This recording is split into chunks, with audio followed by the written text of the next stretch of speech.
Hello, everybody, beautiful people around the world. It is your host, Simone, and welcome back to I Was Thinking. Yay. Been a minute. I like to joke that this is the consistent podcast because it's been about like 5 months since I've recorded.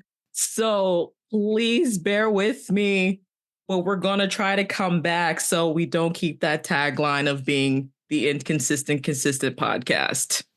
But yes, been a while, but I'm glad to be back. And this episode is going to be one of my favorite episodes because, we're talking about my favorite people, which is BTS. So it's a BTS lockdown. So if this isn't your cup of tea, just go ahead and stop it now. But to help me talk about this, I'm not alone. First, I'd like to introduce a guest that we've had on here before. If you heard, not the last one I posted, but the one before that when we talked about Namjoon's album, it is the lovely Gina. Hi, everyone. I'm back. She is, because we are talking about, if you heard on our last episode with her on it, her man Hobie. He's back. And we're going to celebrate that. Jin is also back. And I don't know if you told the audience that Jin is your bias wrecker. No, I did not. He is my bias. Okay, it was just Hobie. Mm-hmm. Okay. But how are you feeling, Gina? I'm feeling really good. I'm really happy. I feel like a lot has been lifted, honestly. I was in a slump and I feel like I am in less of a slump now that both of my men are back. When they're all together again, it will be the final, but I'm literally really excited. I can't wait to see what they do. Yes. Because you got your husband and your boyfriend back. I'm still waiting for mine, but it's fine. They all come as a collective 7. It's fine. It's fine. And we also have another guest, a very brand new guest to help us talk about our 2 lovely men that are home. I'm going to go ahead and let her introduce herself. Hi, everyone. I'm Lala. And then just a little about me. Big person that listens to music and diving into books. And I stumbled upon BTS with Boy With Love featuring Halsey. So I've been an ARMY now since like the mid of 2019. So it's been a few years. I've been getting more and more down the rabbit hole as much as I've been getting into this space now with ARMYs. Obviously, like with Simone, with Gina, who now we've been friends with. I think it's almost going to be a year now that we've known each other. Yeah, come January. Yeah. Because I met you through Shay's Discord. I knew Gina a little bit earlier through TikTok because we were mutuals before Shay's Discord. But I didn't meet you until Shay's Discord. Yeah, crazy how time flies. It's crazy how time flies. It's crazy how they're like, oh, don't trust the internet. Don't make friends on the internet. And here we are. And then you meet all these people. Yeah, it's fine though. It's fine. It doesn't apply when you're a K-pop stan. It really doesn't. No. Also, who's your biases or bias? So obviously by heart, OT7 will always be OT7. And with a Yoongi and a JK problem. Of course. It's just those two. It's like, it seems like 2 opposites, but similarities at the same time. Yep. It's hard to explain. Listen, I tried so hard to like not look at JK for the longest time. And that man just kept coming back to me. I was like, all right, whatever. I'll accept you and love you. It's so funny because a lot of people say that, especially older stans. I notice if they bias JK, a lot of them will say that. They're like, they tried their best not to look at him. And then like something happened to he just kept, knocking on the door. They're like, all right, whatever. I guess I'll let you in. God, leave me alone. He's a very persistent little one. Let me tell you. Yeah. I really think Golden broke down a lot of those walls for people. As soon as he released that album and 7 came out, I feel like he could not be denied. Anyone who had that inkling of I'm fighting it could not unsee what they had seen at that point. That's true. Facts. That's really, really, really big facts. And Golden he did a was lot his way too. of saying, yeah, he did. It was his way of saying, like, stop babying me. I am not a baby. I am a grown-ass man, even though people still baby him. But this isn't the episode for that. Yeah. but we will get to our two men of the honor. But before I do that, I know this podcast is small, but I have made it my mission. Every time I talk about BTS, I'm going to bring up my small wish of this one song I would like on the set list. I know many fans have their songs they want on the set list. It's fine. It's fine. Will this go anywhere? Probably not. It might just speak into the void. Probably. I'm going to still try though. So come back home. Please, anybody. I'm asking for like any Korean translators that maybe have connections. Again, I don't want any members to hear this, but maybe, again, translators, if you got a connection to either Hobie or Jin, I know Jin can get things pushed through. If someone can convince Sotaeji to give them whatever license payments they need so they can perform Come Back Home on that reunion set list. My God. The tour. Like, please, I'm begging. This is my second attempt of begging. And again, I'm very particular. I would love the song on there, but it would just mean a lot more if it's the opening song, basically telling ARMY that we're back. It's time to come back home. I had lost hope. Sense. It does make sense. I had actually lost hope. I'm like, no one cares about this song but me. However, during Festa this year that we'll talk about a little bit later, they did this thing as part of like the 2-week celebration where they show music videos through Weverse, like throughout their time from debut to end. And they played the music video. And the thing about the music video is that I don't know if it was for a movie or something, but they're not in it at all. So I was really surprised when I had saw it and I heard the song. I was like, wait a minute, am I being delusional? Like, is this a side? So yeah, I'm just begging, come back home, please. Manifest it. We're not begging here. We're manifesting that this will happen. I mean, I'm doing both, but it's fine. I can do both. Again, I know Hybe has been going through a lot, but this is just a small request for someone from Big Hit. It's fine. We ain't gonna even touch that fact. We're not. No, we're not. That. Nope. So yes, come back home in that 2026 reunion set list, please. Honestly, we need to put our requests in now because the final countdown is on, honestly. I can just beg for a whole like dark and wild set list again, but that would be amazing. Yeah. We need to manifest some of that. I know there's a lot of songs that need to manifest for them to come back, but that's just my number one priority right now is Come Back Home. So I think that one needs to come back. If they can't bring anything else back, at least that one. Not a lot of people even know that song exists either. They've only performed it once live. Like not the original. The first time they performed the original was with Sotaeji for his anniversary. I think it was 25th anniversary back in 2017. But the remix version that he allowed them to do for his anniversary, they only performed at the Fourth Muster. That's it. Listen, we need to bring it way back then. We need yes. Real. So like give that song and again, I know y'all, you could change the lyrics if you need to. You don't really need to for this song, actually, but they can make it work. Yeah, because the song I want them to bring back, they will never bring back. Which one is that? Which is? War of Hormones. Oh, I actually want them to bring that back too. It might be embarrassing, but it's fine. A lot of us now are like, you know what? It's fine. You guys can perform that. That's okay now. I would love to see that live.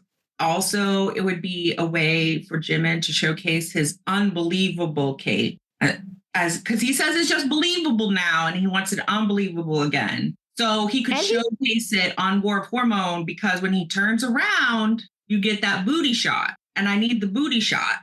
And he talked about it on Are You Sure? So he knows we're wanting it. And I honestly, people, I know that song stirred up a lot of things in some people, but it also makes me want it because it's a really good song and it gets stuck in your head. And I think it would be such a cool way after Come Back Home, just like bring it back all the way back and then go forward to the present. Okay.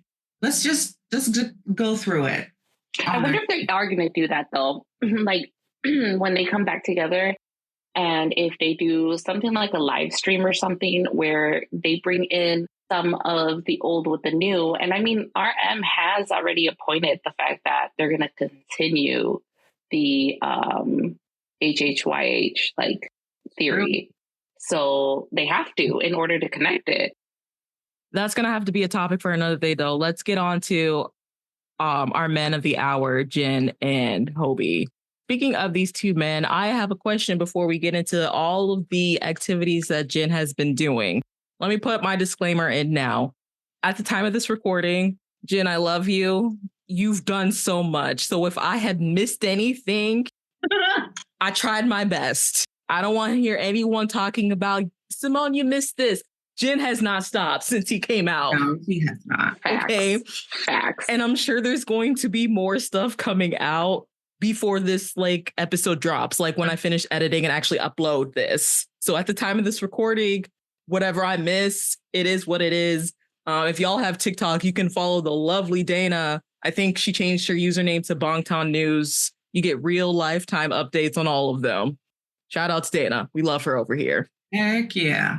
Mm-hmm. And if I do attempt to try speaking in Korean again, I apologize for my mispronunciation. I am trying my best. But yes, speaking of our two men, I do want to ask you guys, because I had found out something very interesting when Jin went to go pick up Hobie from the base. How do you guys pronounce their unit name? Now, if you see it written, it's the number 2 and soap. If no one knows what Sok means, it's derived from both their names. So like Jin's full name is Sok Jin. Hobie's full name is Hosok, like their first name. So it's, you know, the Soks. But I want to know when you guys see it written out, how do you pronounce it? I just need to see something. Gina, I'll let you go first. I usually say it's Tusok. Like Tusok? That's what I say. Yeah, I say it the same way, Tusok. Okay, I also said Tusok. Apparently it's Sok Sok. Sok Sok? That's what I said. Okay, well that makes sense. That makes sense because there's 2 of them, but they're not putting the 2. That's weird. But yeah. I've never heard that before until I was seeing it on Twitter. And I was like, wait a minute.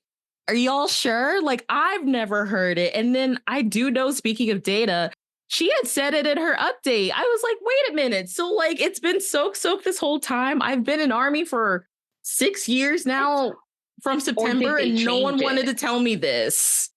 Or did they change it? I don't know, because it's one of those things where I think this is a fan-made unit name. I don't know. I've never heard them say it. No. Unless I need to go back and look at old videos. No, they've always said Tusok, which is why... Have they said Tusok? Because the only ones I know have said their unit names is Jimin and Namjoon, which is Mini Moni. I've heard Jimin and Yoongi call themselves Mini. I'm trying to figure out what other names I've heard. Oh, and then Yoongi and Hobie Soap. Like, they have said Soap. Those are the only, like, from the members themselves. Wow. I've heard them say their unit names. So I thought all the other ones were fan made, because didn't they have something completely different, Gina, when we were watching Are You Sure for JK and Jimin? Yeah, I forget what it was, but you're right. It wasn't G Cook, like what we usually associate. It was something else. Yeah, the editors had put something else for like a unit name for Jimin and JK. Yes, Tusok. Oh, so I guess it's either Tusok or it's Sok. I don't know. Maybe it's a region thing. That's the only bad thing I hate about not being on like the Korean side, is that I don't know what like Korean fans call these units. Love to ask Korean fans for real though. Like, has it always been? I wish I knew more Korean people that, you know, live there to ask what people in that space would call them. Yeah. I mean, it makes sense to say Sok because at the end of the day, if you think about almost every other member, it's like a part of their name. Yeah. And we do say like both parts of their names. Like Mini Mani, we do say both. Mm-hmm. So Sok would make sense. It just sounds weird. Except for Soap. Not Soap, though. I don't know. How did that even come to be a thing? It's Sugar and Hope. So they took the S and they put it in front of Hope instead of the E. Oh, okay. Which is weird but it does work. I don't know. It does work though. Mm-hmm. You know what? These subunit names are, I would love to know like the history. I would love for that to be an episode for you, Simone, because I would love to know the history of these subunit names.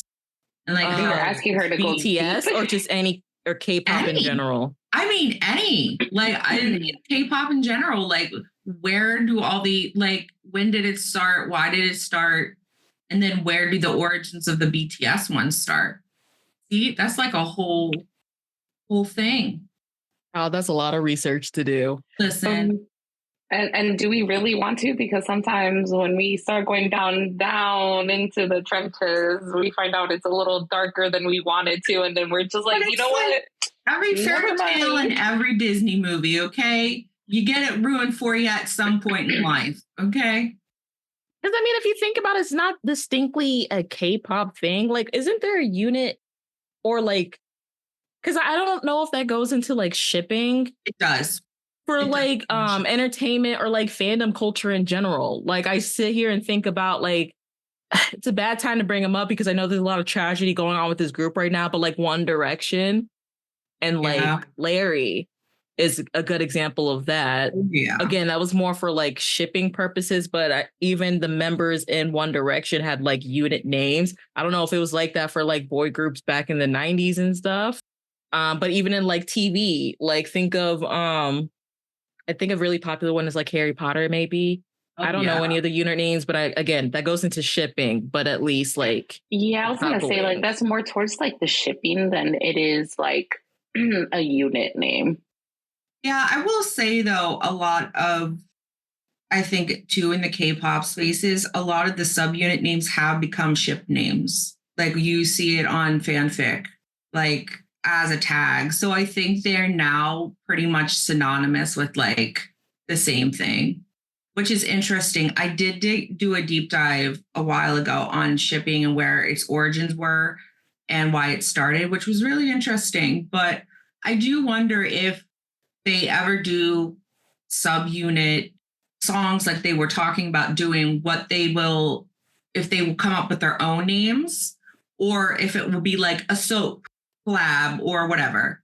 Like, will they? I'm pretty sure the ones that already have solidified like soap, I think they'd keep it that way. Yeah. But it's almost like how they did with Jimin and JK. They used a different name that really we didn't use.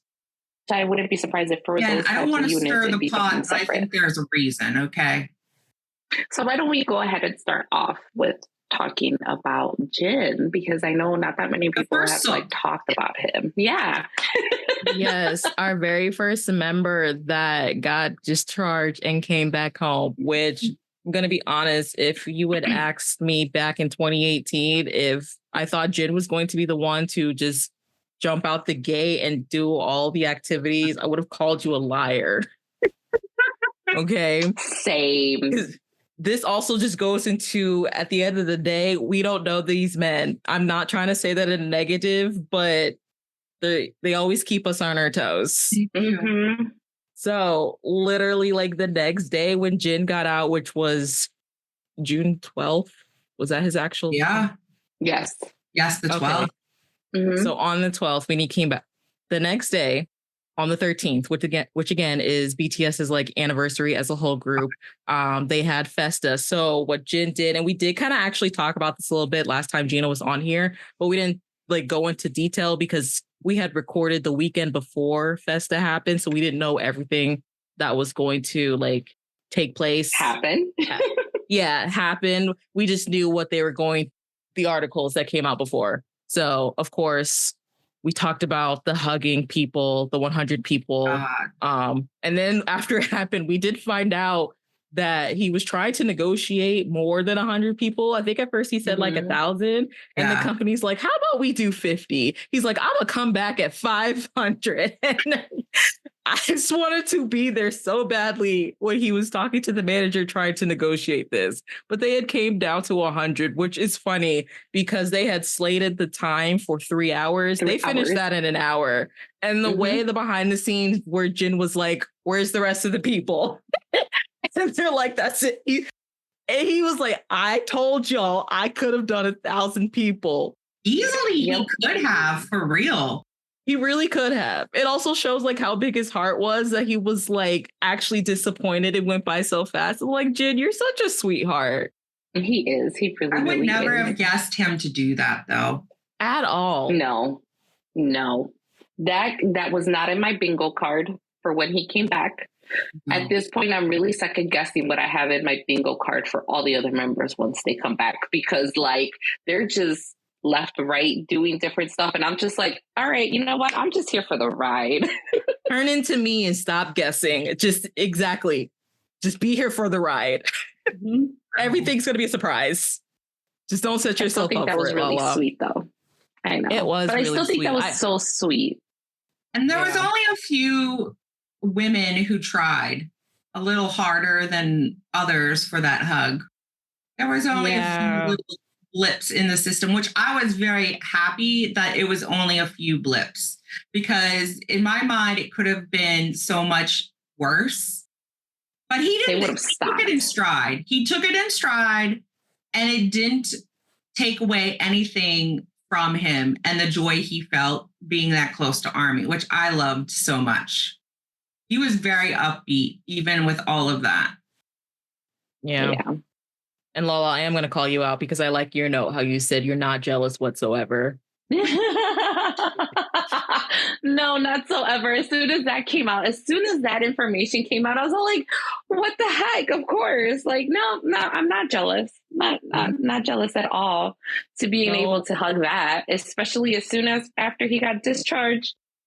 Oh, it's such an amazing experience. I don't even know. Do we know if anyone like American was there? I think there was some non-Korean people. I mean, I can't say if they're like American, they're just not from Korea. So yeah, there's some foreigners there. I feel like there were. There were. Like, I don't know, because like, you really didn't get to see everyone's face.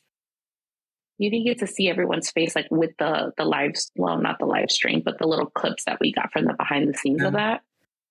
I came across some TikToks of some people. I guess maybe they were with friends who were done hugging, and they'd like, when it was that person's turn, they filmed them going to hug Jin. So I did see some, like, again, I don't know if they were American or not. They just weren't Korean. There was also a really sweet moment too, because I think there was one person who had like crutches that went to the event. And so like that TikTok kind of almost made me cry. And like the way Jin like waited for her and like hugged her, I was like, I need to scroll. They're sweet. I need to scroll. Yeah, he's such a sweetheart. One of the funniest stories that came out of that, though, was the mother who went to hug and her daughter did not. And her daughter found out that her mom had hugged Jin and she didn't. And she was so mad. That made me laugh so hard. The mom had won, didn't tell her daughter, went, had a picture done, and then sent it to her daughter. And her daughter was like, Mama, what the bleep? I would have done the same thing. Listen. I'm not even going to lie. I'd be like, bye. Now, will she get a good Christmas present? Probably not, but it's fine. See, if I was that mom, though, you know what I'd do? I would professionally get that printed and hang it in the house.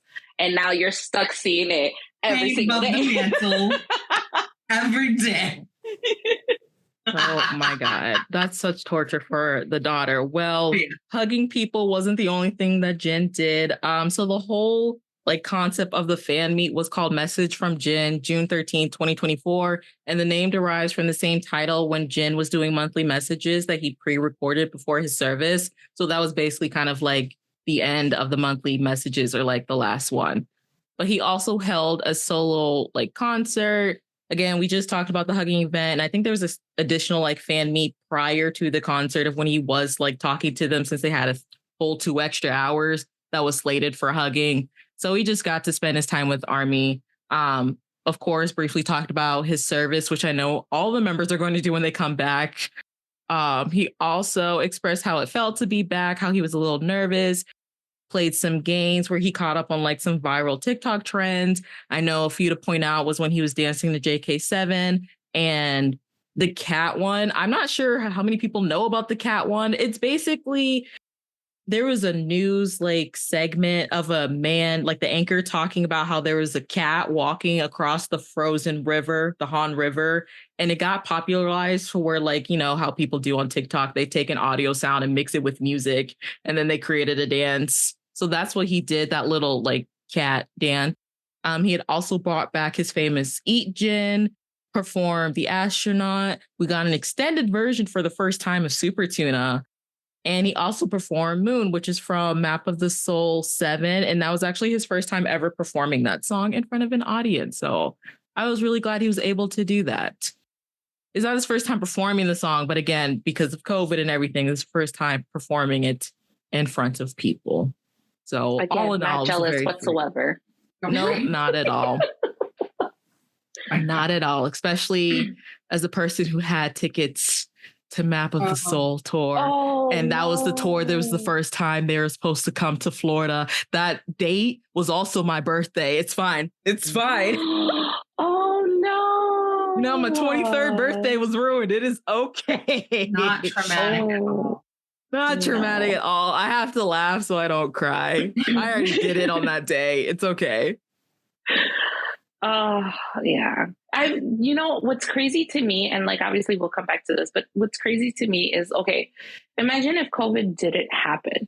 You know, the amount of music, new, different type of music we would have right now if it wasn't for that, because of the fact that I'm pretty sure they had to shut down, obviously, like the studios and everything like that. Everyone couldn't get together. So there's music that wasn't being made also at the same time. Yeah, I don't know, because I always question that too, because like how we found out and whatever the latest doc of all seven of them was, like documentary. And I had said this too during the Festa dinner, that I had predicted the way I was looking at the Map of the Soul like tour layout, that I had stopped seeing like articles of like debating if they should do enlistment or not, that they were planning to go and enlist after the tour. And then Yoongi had brought that up in the documentary. So it's like, it's also depending on like how would have that looked. Like what we wouldn't have gotten really the solos we have got. They would have been completely different if we did get stuff, which I'm pretty sure we would have. I don't know if they would have taken the longer break like most groups do, of like waiting one by one instead of like trying to enlist the way they did so they can come back at the same time. So we won't ever know, but things would have been so different. But the thing too is that they were planning it in a way that they would be back by the 10th anniversary. That's so true. Like that was originally the plan, was for all of them to be back already by the 10th anniversary, to be with Army, to celebrate Fiesta with Army for the 10th anniversary, and then continue HHYH, which I think RM has made statements about that. Obviously, Yoongi has made statements about that, on how like there was an actual plan set in stone, and it wasn't until COVID happened where it just kind of like, boom, nope, never mind. Yeah, I did forget about that. So you're right. They probably still would have planned to go like all together to come back before the 10th. Yeah, I will never forgive them for telling me. I act like it was me personally, but telling me that, you know, oh my God, why am I like blanking on the song? Oh, Life Goes On was the goodbye song for Jin. Yeah. Like when that I found will that out, leave my brain every time I see that music video. It makes me tear up even more, because that was originally the goodbye. Like they focused on Jin. JK made sure that Jin was featured in many different ways. And I'm like, I will never forgive you for telling me this, because that was, I mean, it was true. Like they were planning to do the tour and then go off. And I do think though, Jin was planning on going first. Like, I think so too. Because he is the oldest and his time frame was smaller. But I will say that is something that I ponder now, like what it would have been like if COVID had never happened. But I think a lot of people think about that, about COVID in general. Where would they be if it wasn't for that? And I think, so like, obviously, like I'm a multi-stan, and so I also stan 17. And that's why I'm kind of curious on how they're going to handle this enlistment, because obviously Johan already enlisted. And now, obviously, 17's on tour right now. And now it's the question, like, okay, what are we going to do after the tour? Like, are we all going to go? And obviously, the group is so much bigger. There's 13 members. And granted, not all 13 will be enlisting, but at some point or another, everyone needs to come back together. So how are we doing this? So I'm just kind of, I'm like keeping an eye on other groups to see like how they're handling it. Because obviously BTS didn't get to handle it the way they wanted to. Mm-hmm. But they also, go ahead, Gina. I was going to say, I think too, though, I think even though BTS didn't get to maybe do their enlistment the way they wanted, they have done the in-service time like bosses. They have planned something for us every step of the way. Just when you start missing them extra, something will drop. They had pre-planned their whole enlistment time like kings. Like they gave us something and they're continuing to do so. Jin is carrying the torch right now, so to speak, for them. And then it carried it to now Hobie. So now he and Hobie are going to help us through enlistment in real time, which I think is amazing. But we're still going to be getting other things from the members who are still in. So even though they didn't get to like do the beginning part of going in, they definitely have kept us busy for the time they've been away. Yeah, because like realistically, as far as like not having one member here, it was only 4 months, which I mean for us as fans felt like forever.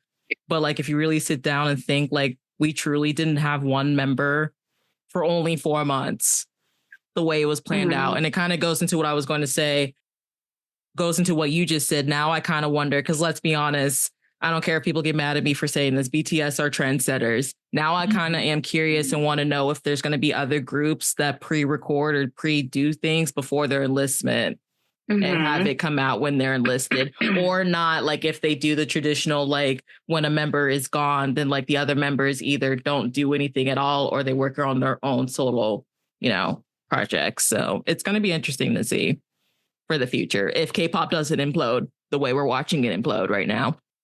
Let's not touch on that one. We'll leave that for some other episode because that's so much. Oh God. So let's go back to Jin and all his crazy, speaking of not resting, activities that he's done. God. We're gonna start with some magazines. Jin has been in so many magazines since he came out. These are the only ones I know of so far, which is Harper's Bazaar Korea, which was the September issue.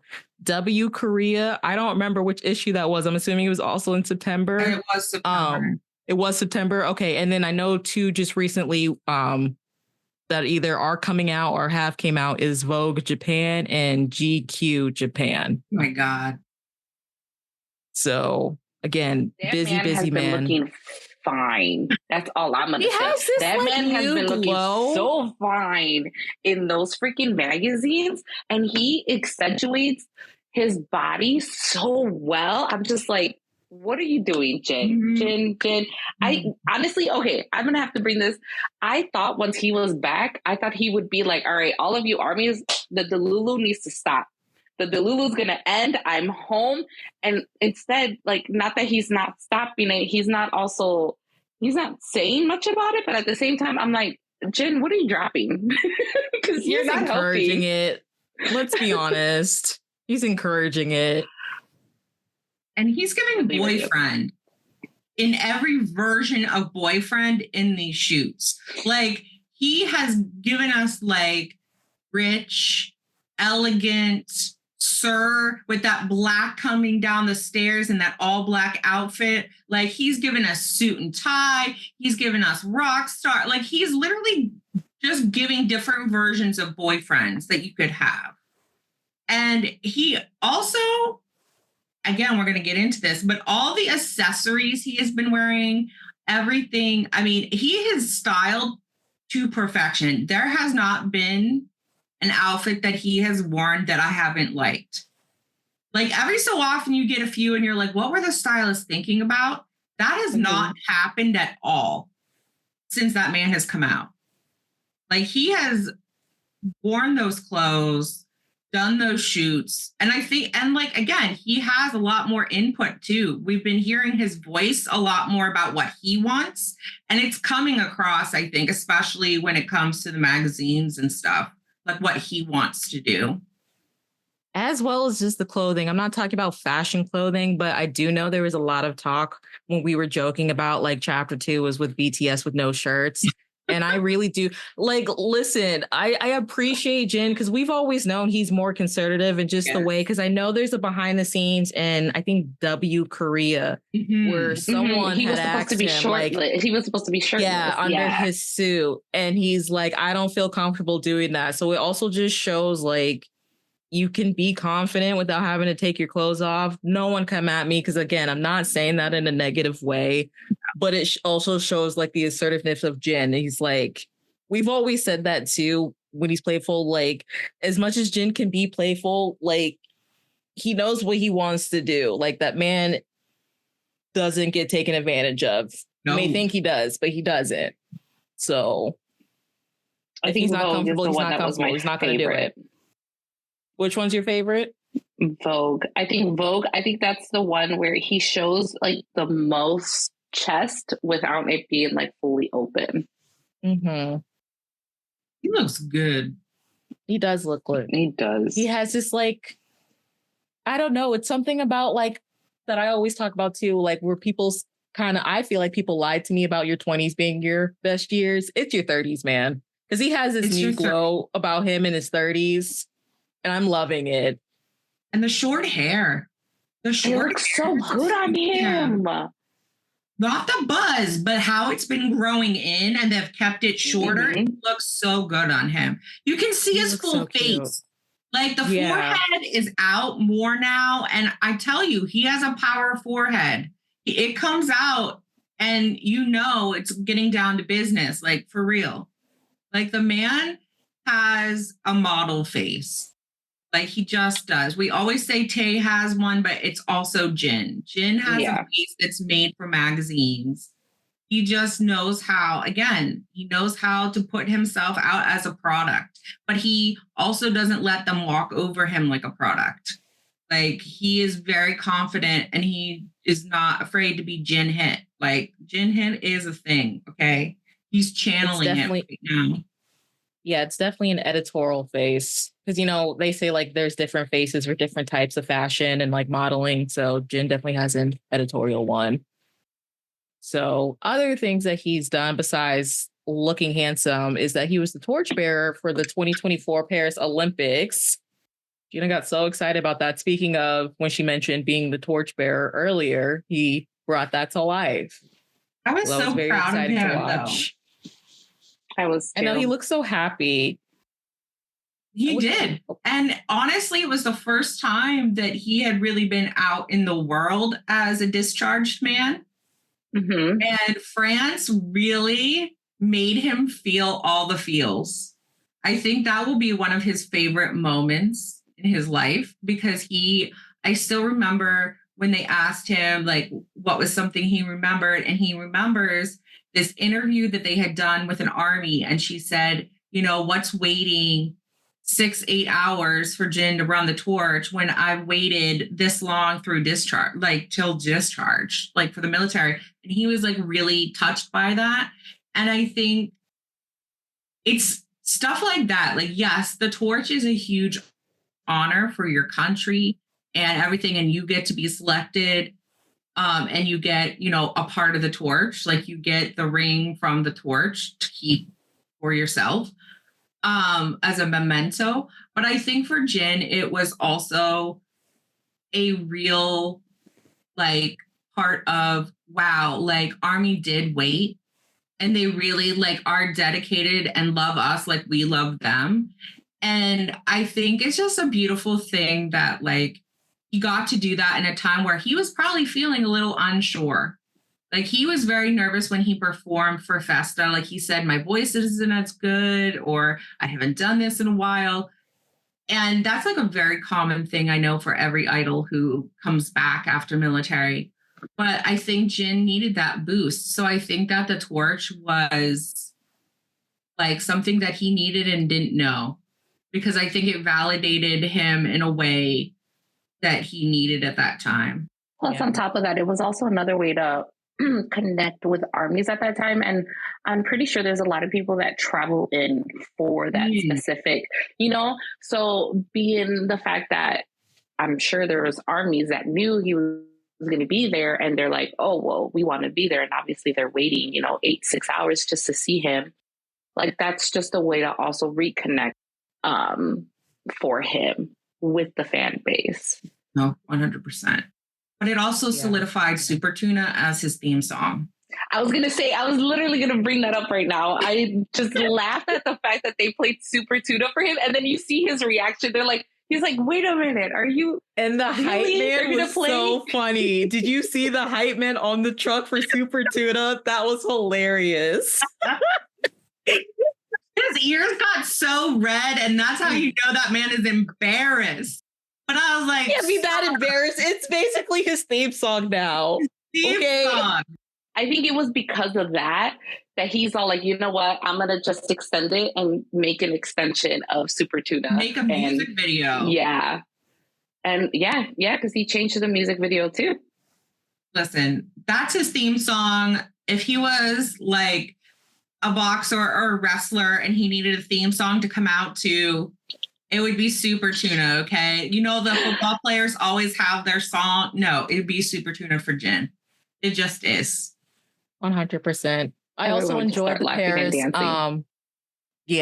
The one thing I also enjoyed about the Paris trip too was that I think that was the first time we got his live back of him gaming. I missed it so much because he was trying so hard not to, because he's like, the company didn't, or the company told me not to. I'm like, Jin, you are a grown ass man, but I guess for your reputation, it's fine. But like, I'm sitting here, I kind of want you to, because I know you really want to. And he did kind of try to. Yeah, like get away with it, but it was just funny. Like, listen, JK got away with a lot of things. Wow. Exactly. So why you know what I mean? get to? So just do it, Jen. Like, it's all good. Just do JK it. Got away with it, and so did Namjoon. It's fine. True. If you go back and listen to all of the lives Namjoon did before he enlisted, that man did not care anymore. Nope. And that's the thing too. Like, Jin picks the most infuriating games to play. That I would even be swearing. So, like, every other word would be bleeped in that case, because that game he was playing was infuriating. Like, you got knocked backwards and then you had to go forwards. And he's like, I'm not getting on the plane until I get through this level. And I'm like, sir, you're going to be sitting here forever. And I know that manager was like, okay, so like, do I risk taking the computer away from him so we make this flight, or? And the one thing I have to say too about all of Jin's lives, minus the one that he did when he was discharged, he has been in pajamas the whole time. He does not care. He was in his pajamas. He has been before the flight, and he was in the pajamas in the other one that he recently did for Super Tuna and Jimin's birthday. He was also in his pajamas. So every live we have seen him minus discharge. He has been in pajamas. Listen, just rolls out of bed and he's like, you know what? I'm going to talk to these people. Well, then again, he also prides himself as being like the comfort member. Because that's why he has like the Jin eat, basically saying like, you are okay to be able to eat, like be in there with other people that have struggled with eating and stuff. So like, I wouldn't be surprised if he does that as part of like the comfort. Listen, that he is. When he ate during Festa, I did not feel comfort. Yeah, you felt a bunch of other things. He ate those blueberries off that stick. And I was like, this is not comfort. Okay, this is another thing. No, I think we were all commenting that too. Because didn't we watch it together? Yeah, didn't we? I think we were all watching it, but like we were in like a group chat together. So we were commenting what was happening. Yeah. I think that whole food section turned into something else. we were all like, what's happening? Like, I can't process right now what's happening. Even when he was drinking his drinks, okay? He would make sure the labels were there, but he slowly touched his lips to the bottle. Listen, And that one thing, I forget what it's called, but it's like canderized. That's not a word. It's fruit, but it has like sugar on it. Mm-hmm. Yes. When he was eating that, that's where I kind of had to be like thinking about my life and I like choices and the thoughts going through my head. I was like, Simone, that might be comfort please. to some, but listen. He has his moments. He does. Moments. Oh God, so many moments. And more of those moments have been becoming like a brand ambassador of basically anything that he can get his hold of. So the biggest one is Gucci, which is the fashion brand. And he also was able to attend the Gucci, I don't know if it's called the SS25, like that's the actual name, like women's wear fashion show back in September 20th in Milan. So I enjoyed all the pictures we were getting of him. He just looks, you know, the introvert was coming out. Let's be honest. He did look shy, but he was pushing through, which I appreciate. He was sitting up so tall, like just focusing on the models. I felt so bad for him. But we also as an introvert, I get it. He was, yes. Which I think she's still with Chris Martin. Yes, they didn't break up. They didn't break up. They're still together. Yes. And then he met your favorite Thai actor. And he was freaking out because I guess Jin is his bias. So Golf's bias is Jin. So he was very nervous to meet him, but he wanted to meet him real bad. Yeah, so it was just nice. Jin was the celebrity that we all know he is. So I still hope he enjoyed it in that aspect, but I'm sure it was nerve-wracking. He's also the first ever global brand ambassador for this luxury jewelry called Fred, which I never heard of until Jin became an ambassador. So that should show you where my financial position is if I've never heard of it before. Girl, same. Jin. Yes, he's also the ambassador for Visit Seoul, which is like Seoul tourism. I cannot pronounce this cosmetic brand, the South Korean cosmetic brand, and he's the first male global ambassador for it. Oh, I'm going to butcher this. The one that starts with an L, Langier? I've never heard it. So I don't know. Is it Langier or is it? I want to say it's Langier. It's Langier? Because I want to say Laneige, but I don't know either how to pronounce it. But it's like also so the skin brand, yes, that's what Jin is an ambassador of as well. And then his latest one is Aloe Yoga. So the brand is expanding to South Korea, and he's their first ever ambassador for that, which is a clothing brand for if you do yoga. Listen, I want him some yoga pants for science. You look really good in the hoodie of the picture I saw. So give me some tight yoga pants on. I would love to see Jin do yoga. They did aerial yoga. Let's see him do real yoga on the mat. Girl, that man does not like to work out. Listen, he works out in his own way. Like he plays tennis. Okay. That man, because they did say they wanted Jin to come back to the Olympics to watch the tennis matches because he enjoys tennis. I still remember that. But the man likes to hide his body so much, but him in some yoga pants, I'd be down. But I honestly was surprised he took on so many ambassadorships, honestly. I did not think that he would do so many, but they all make sense in their own way. Mm-hmm. Because the cosmetics brand, because when I did look and see, because I do like to dabble in skincare and stuff because I don't take care of my skin well. They're known for their lip products. Their lip masks and stuff are very, very popular. And recently they have a holiday sale if you want to get a jump start on your holiday shopping. They have the whole lip kit with all their lip masks in it. And honestly, I can see why Jin picked that because he probably uses those a lot because those lips are always luscious because they are also his money makers.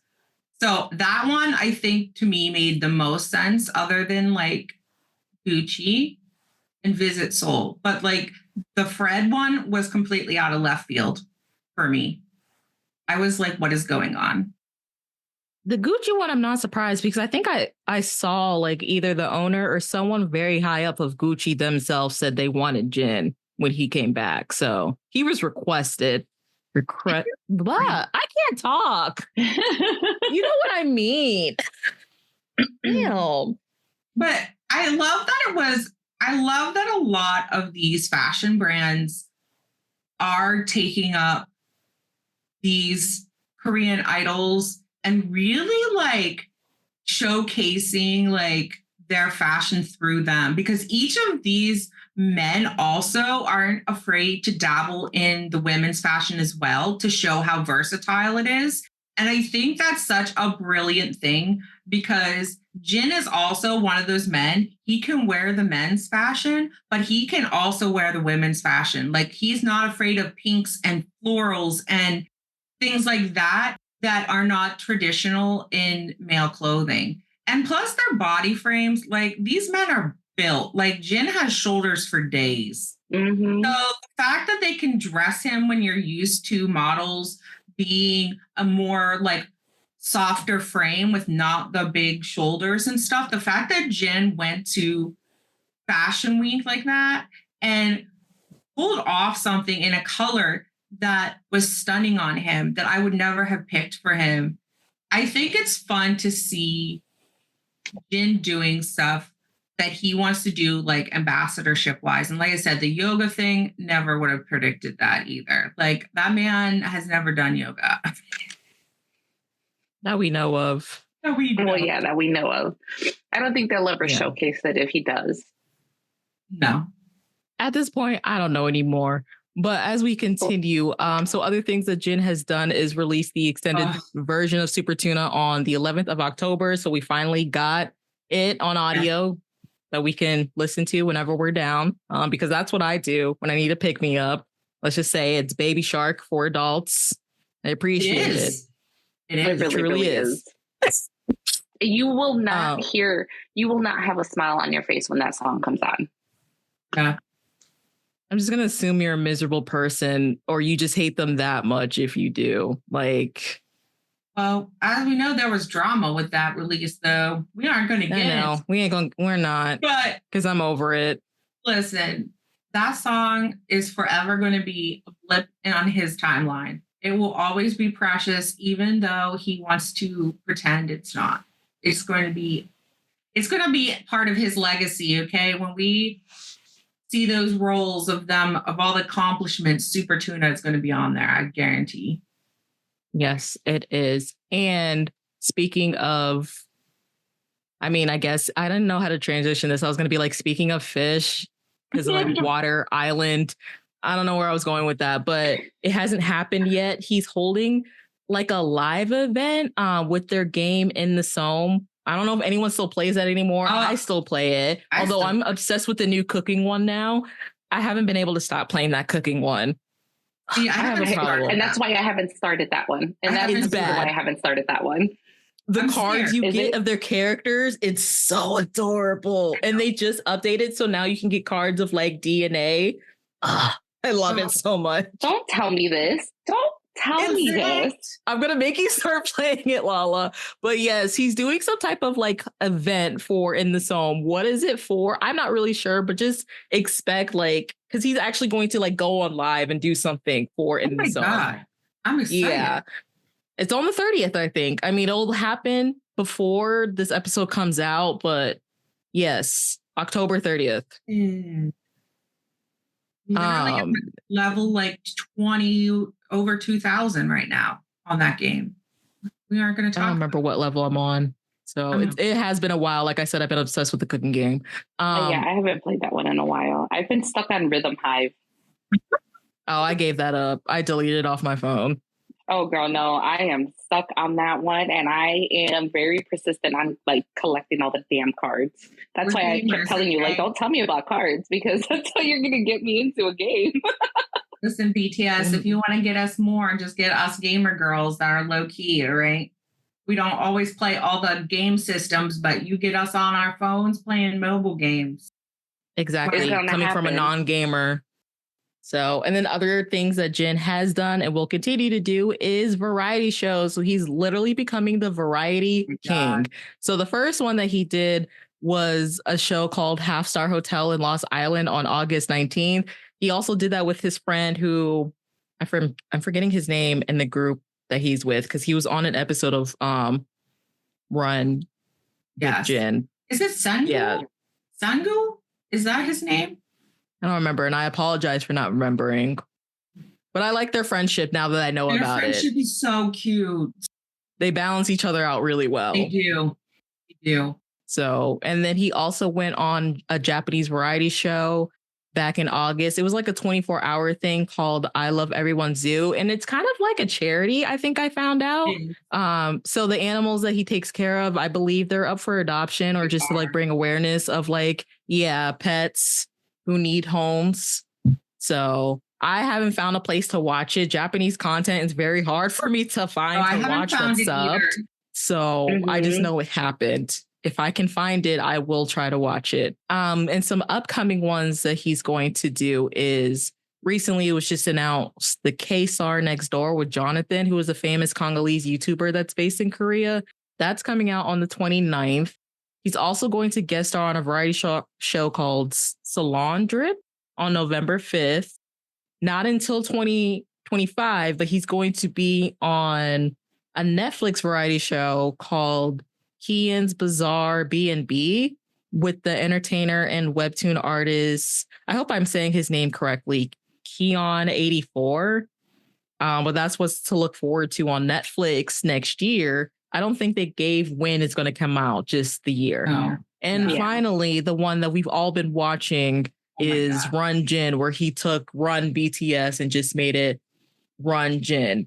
And I don't know if you guys know this. I believe if I was watching the last episode correctly, we have one more episode and then they're going to go on a short hiatus, but I'm sure it's for his promotions. Yeah. So, and I've told Gina this before, but ever since Run Jin came out, I've been seeing a whole new side of Jin. I've also started calling Jin Uncle Jin because he has such uncle vibes. And I had said that the very first episode. The very first episode, I was like, Jin is just such like an uncle. You can't explain it. He's like the awkward uncle that everyone likes. And he's always giving uncle jokes or uncle jokes worse than dad jokes. But like, that's the vibe he's been giving me. And then when you start watching Run Jin, he calls himself uncle. So we're like, oh, so I was right.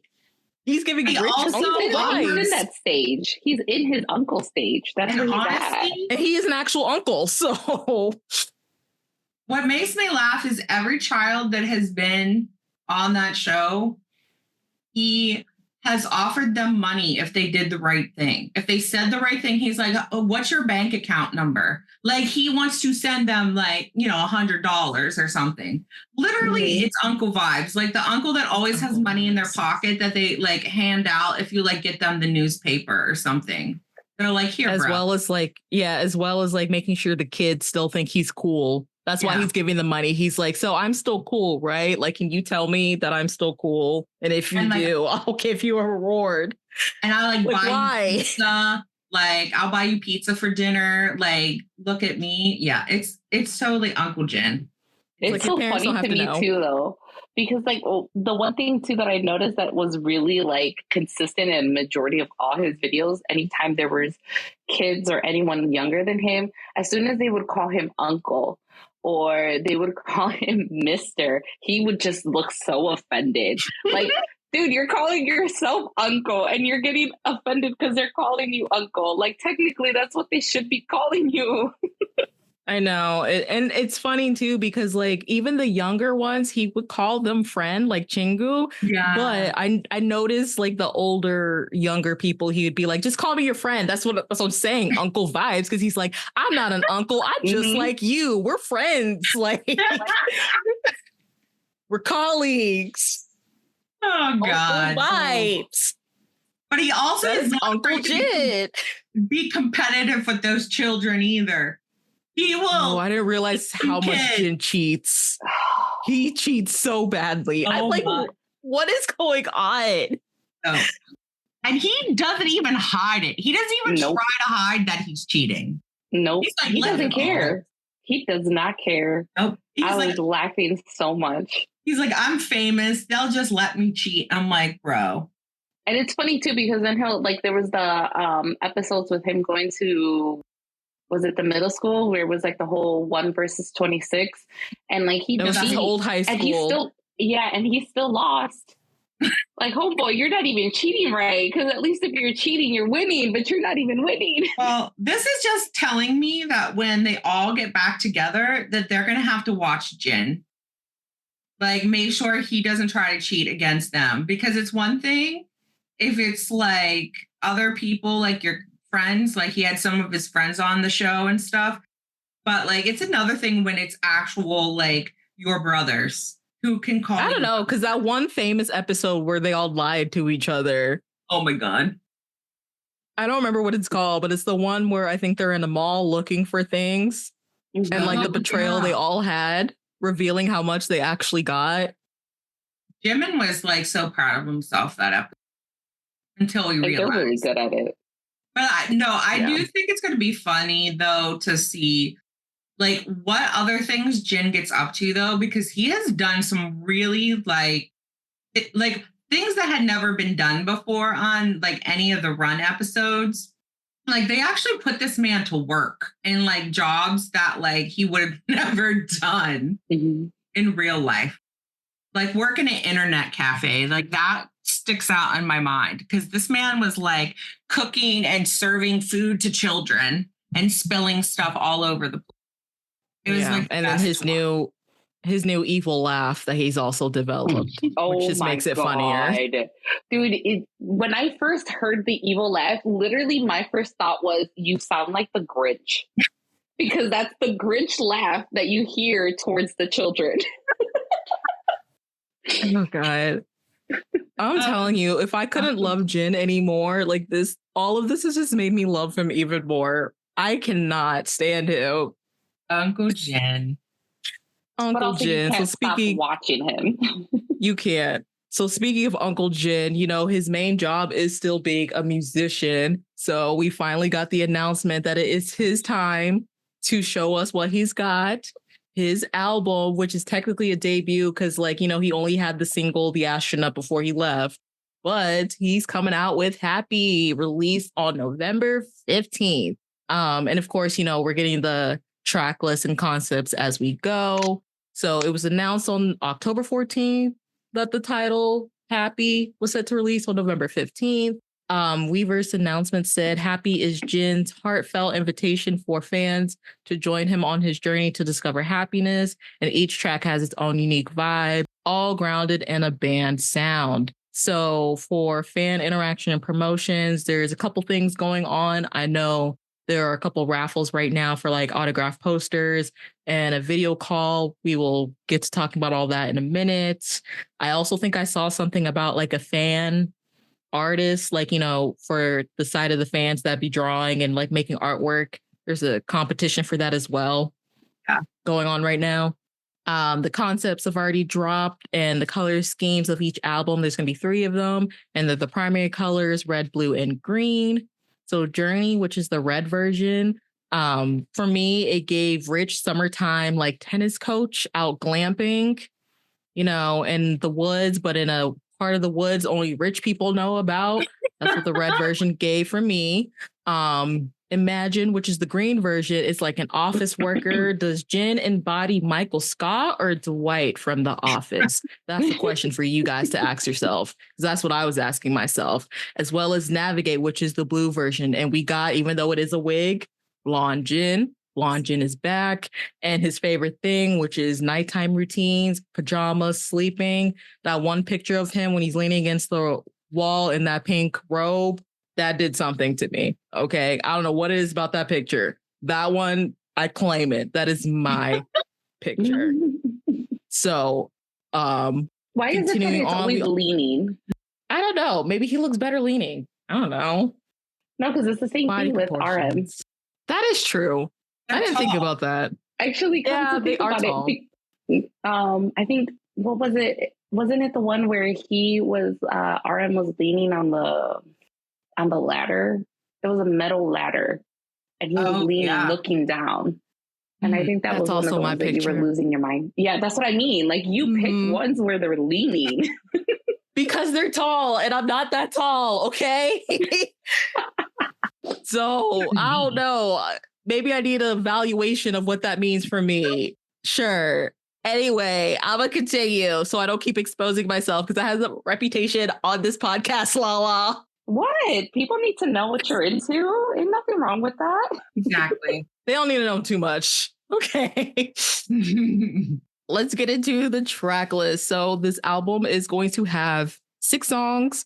The title track, which is the first one, is called Running Wild. That's going to come out when the album release. We did get a pre-release that we'll talk about in a minute, called I'll Be There.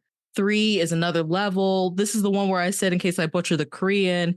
Number 4 is called Nega Dao Degaji, which, thank you, Army translators on Twitter, means Until I Reach You.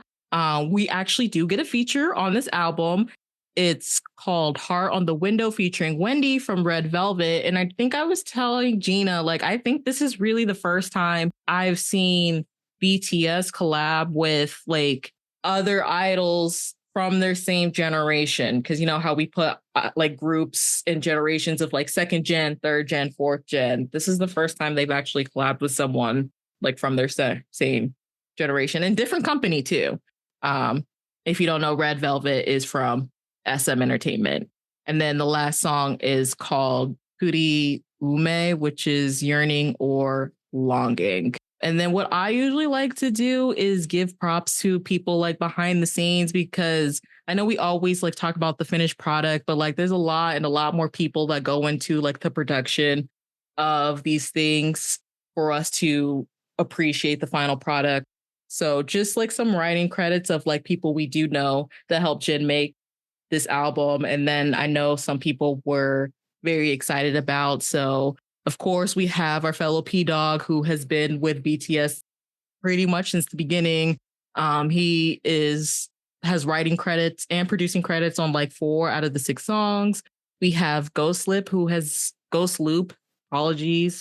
been a part of, I think, Big Hit for a while. I've seen his name for a hot minute. He's on the pre-release for like producing, and the one that is translated to Until I Reach You. We have Max, who is a singer-songwriter himself. If you don't know him, I mean, I've known him from his Nickelodeon days, but of course he partnered up with Yoongi to do a couple songs like Blueberry Eyes and Burn It. He's on the writing credits for the pre-release. John Bellion, who actually wrote on JK's album Golden with 7, Standing Next to You and Somebody. Gary Barlow of the British band Take That, who co-produced the title track Running Wild. I know I saw a lot of UK armies very happy about that. So that band must be very popular over there.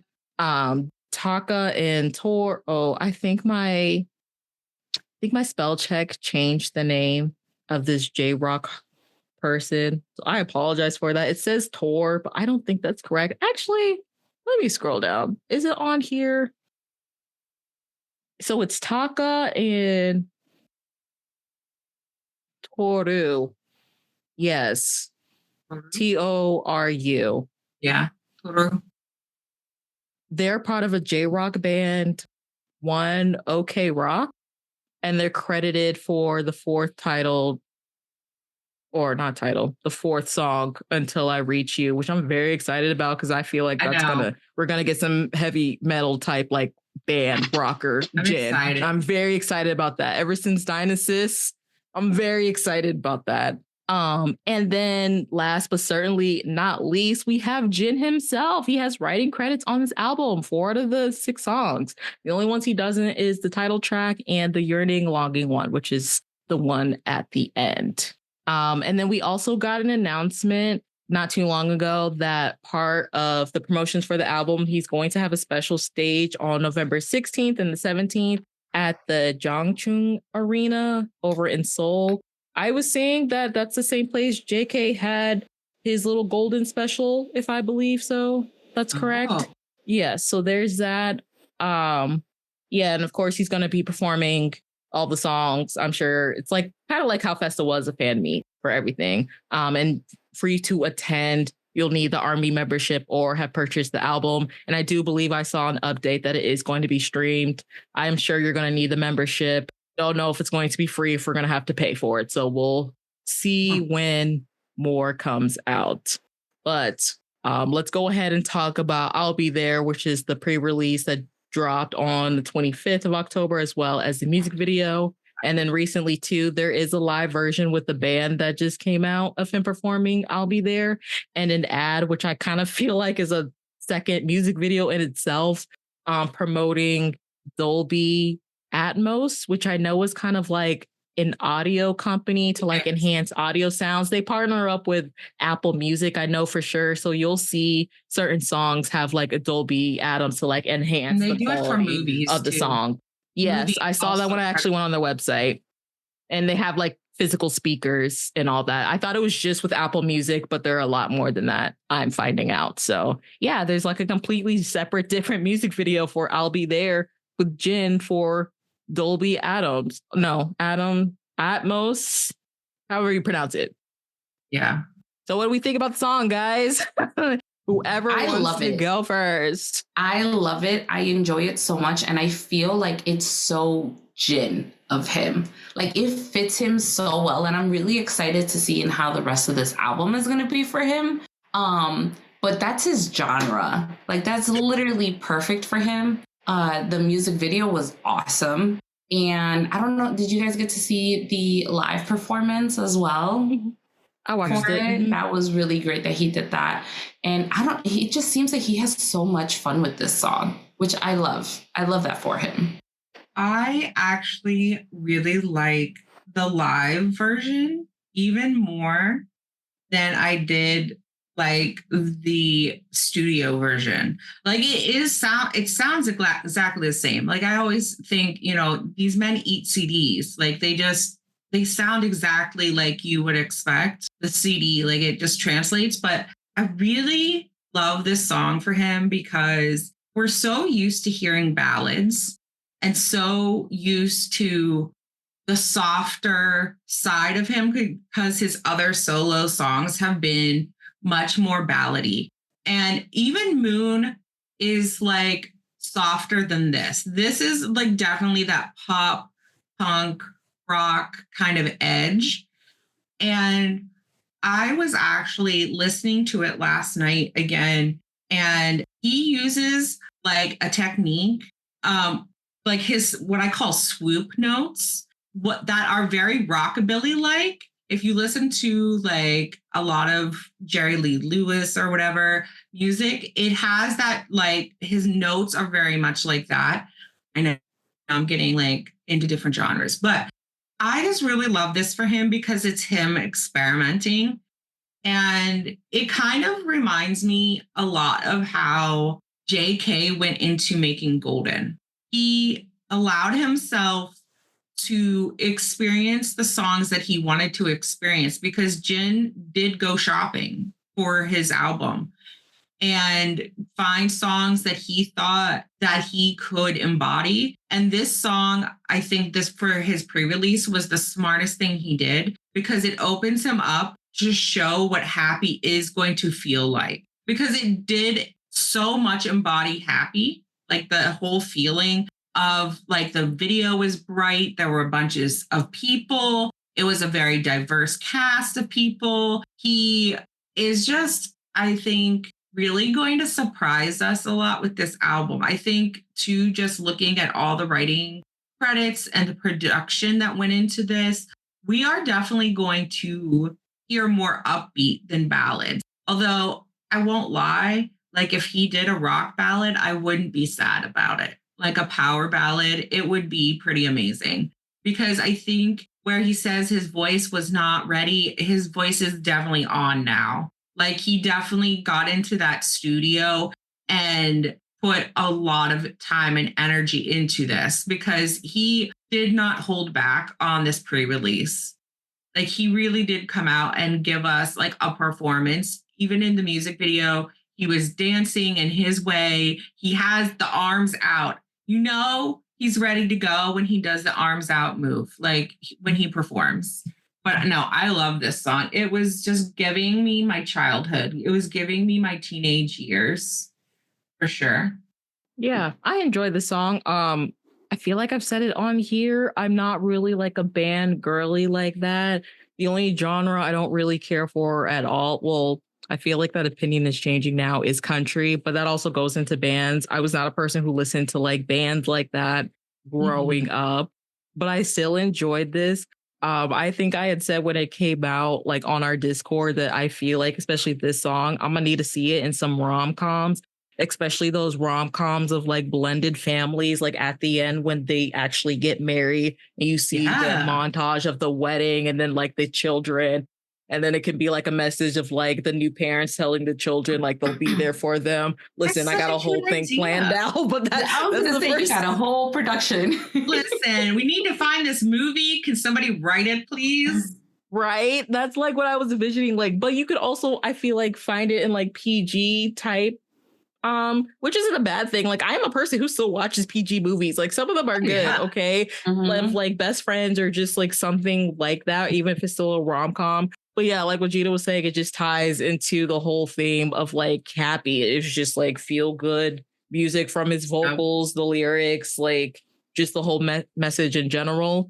You're also right. I do like the live version more than the studio version, but that's just because, again, it sounds like these men eat CDs. So it's like when they tell you this is what they actually sound like, it sounds better in person. Jin looked great.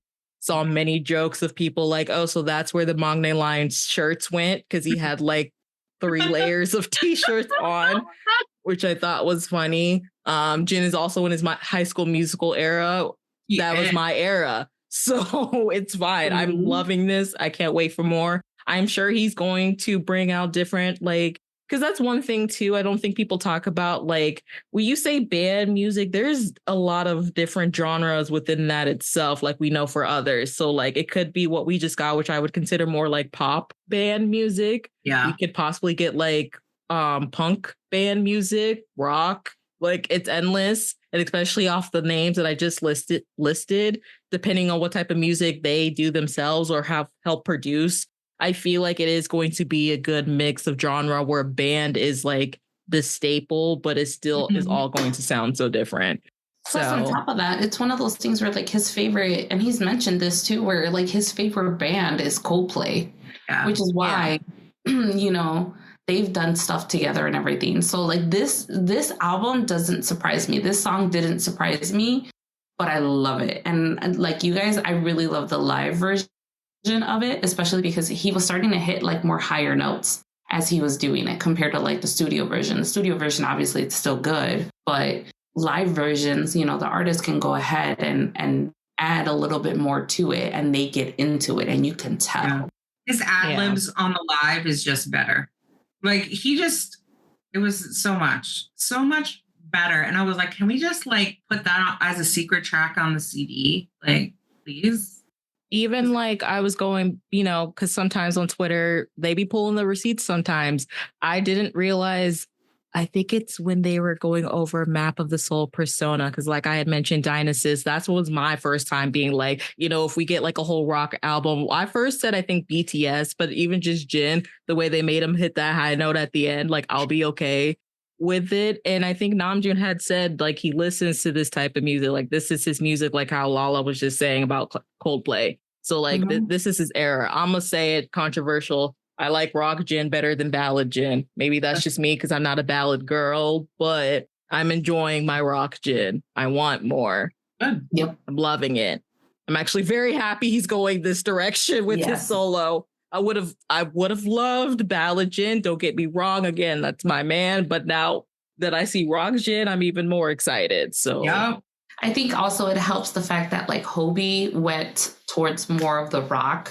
So like obviously that gave him that like, you know what, maybe I could do this, because that is something that he wanted to do. And I don't know if maybe he just needed a little bit more encouraging, but like I am so happy he's going down this route, because this is him. Like this fits him so well. Yeah, it's a good thing you pointed it out because Hobie did do like, again, different types of rock. It was more like rock hip hop. So, and like, I think even here on the podcast, you hear me like at first, I wasn't sure how to take it just because I wasn't prepared and I'm not used to that sound. But like Jack in the Box is like one of my favorites out of the solos. So, yeah, it really is. But now that we're talking about Hobie, yes, let's go ahead and jump into Gina's man. Yes, because he came back home to us on October 17th. And it's funny because online armies were reclaiming that date because I didn't notice October 17th, 2022 was the day they announced they were enlisting. So like to go from that to like one of the members coming home, we're reclaiming that day. It's no more a day of sadness. It's a day of happiness. It is. Especially when our sunshine came back to us. Okay. And I know Gina was a mess. So yeah, I was not okay. She was not okay. That day was like, I was happy, but it was like a lot. I didn't think I was going to act like that, but I was like in shambles the whole time, basically. Like we streamed it together, which was really nice. But like, I was glad that I was not physically talking because you would have just heard me sobbing. It's fine. Because I was so proud of this man when he came out. Like, and literally, did he have his 9,900 skincare routine in there? Like the million steps that it takes to make his skin like that? Because his complexion never changed. I was like, this man did not have one breakout that I had seen on his face. But he literally looked so good. He had that glow of I'm free. So definitely. So the day of his discharge, which I know people were talking about like how the press wasn't prepared, but I think he literally announced it like an hour or two before that he wanted to give a speech. So he did give a speech. That's why I was kind of a little scrambled. But in his speech, he did thank the citizens of the town where his base was for always greeting and cheering the soldiers. He also thanked the soldiers themselves and everyone he worked with over the past like year and a half for their hard work and dedication for protecting their country. And a direct quote, if the people of our country could give them our warm attention and love, I think it'd be very meaningful. And then he also thanked everyone for waiting for him and then welcoming him back with such love and support. And then even like how the behind the scenes of Jin going to Hobie showed a bunch of memes came out with Jin holding the microphones for Hobie, which again, after like the laughter, I did have to sit there and again realize how sweet of a man Jin is because I'm pretty sure he did that. So like the reporter who was a woman like wouldn't have to be in all those pictures of Hobie giving the speech because I can't even imagine. Listen, they like to nitpick everything BTS does. So like if he didn't do that, I can't imagine what have been said.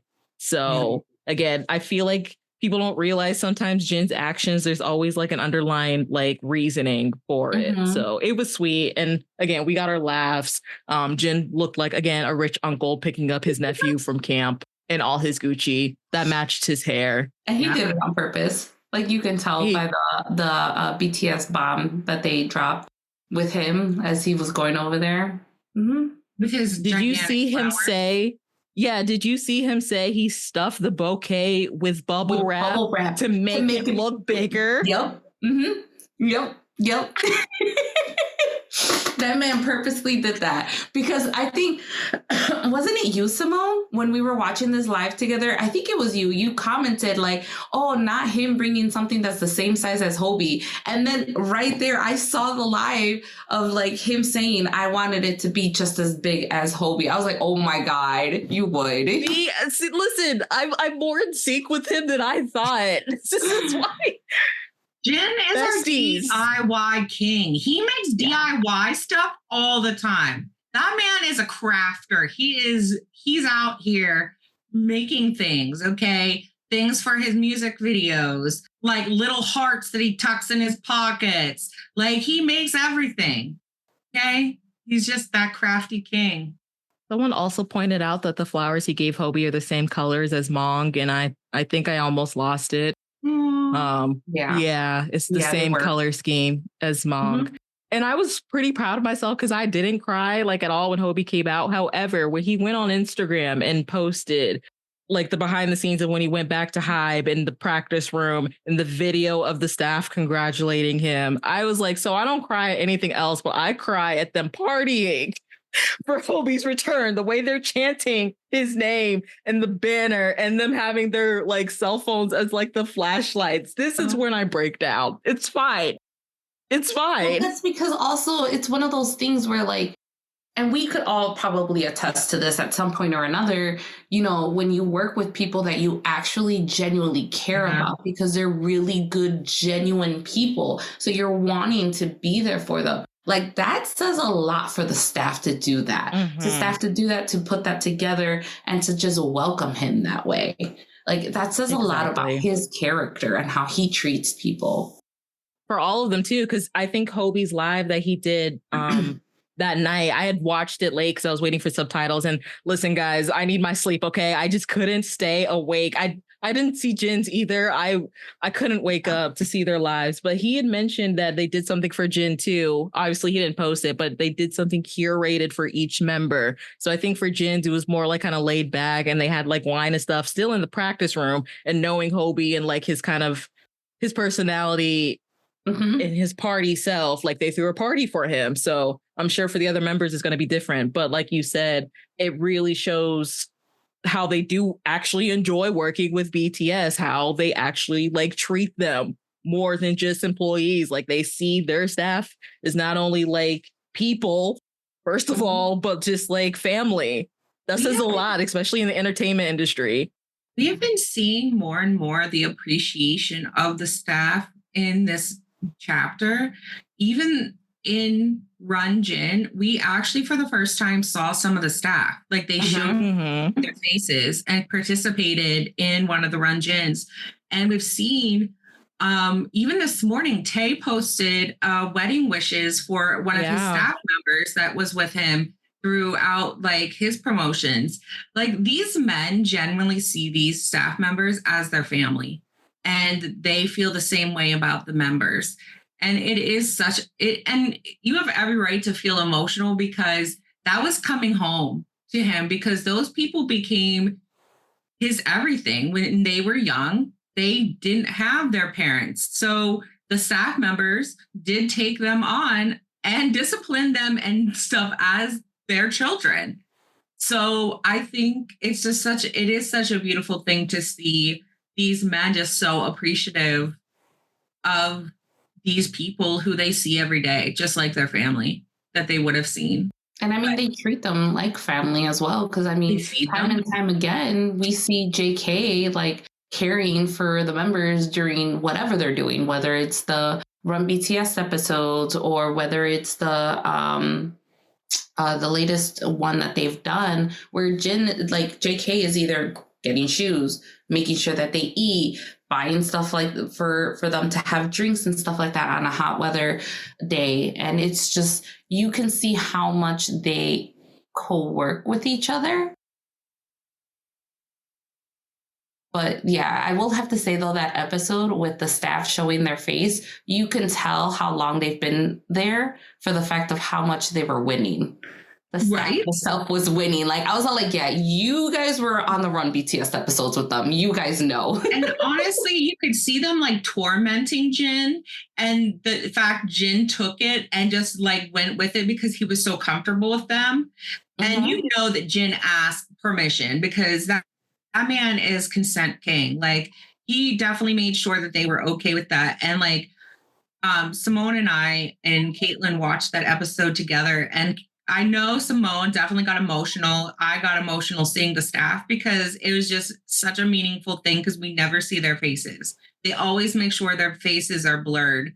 And so it was just, I don't know. It's an emotional time.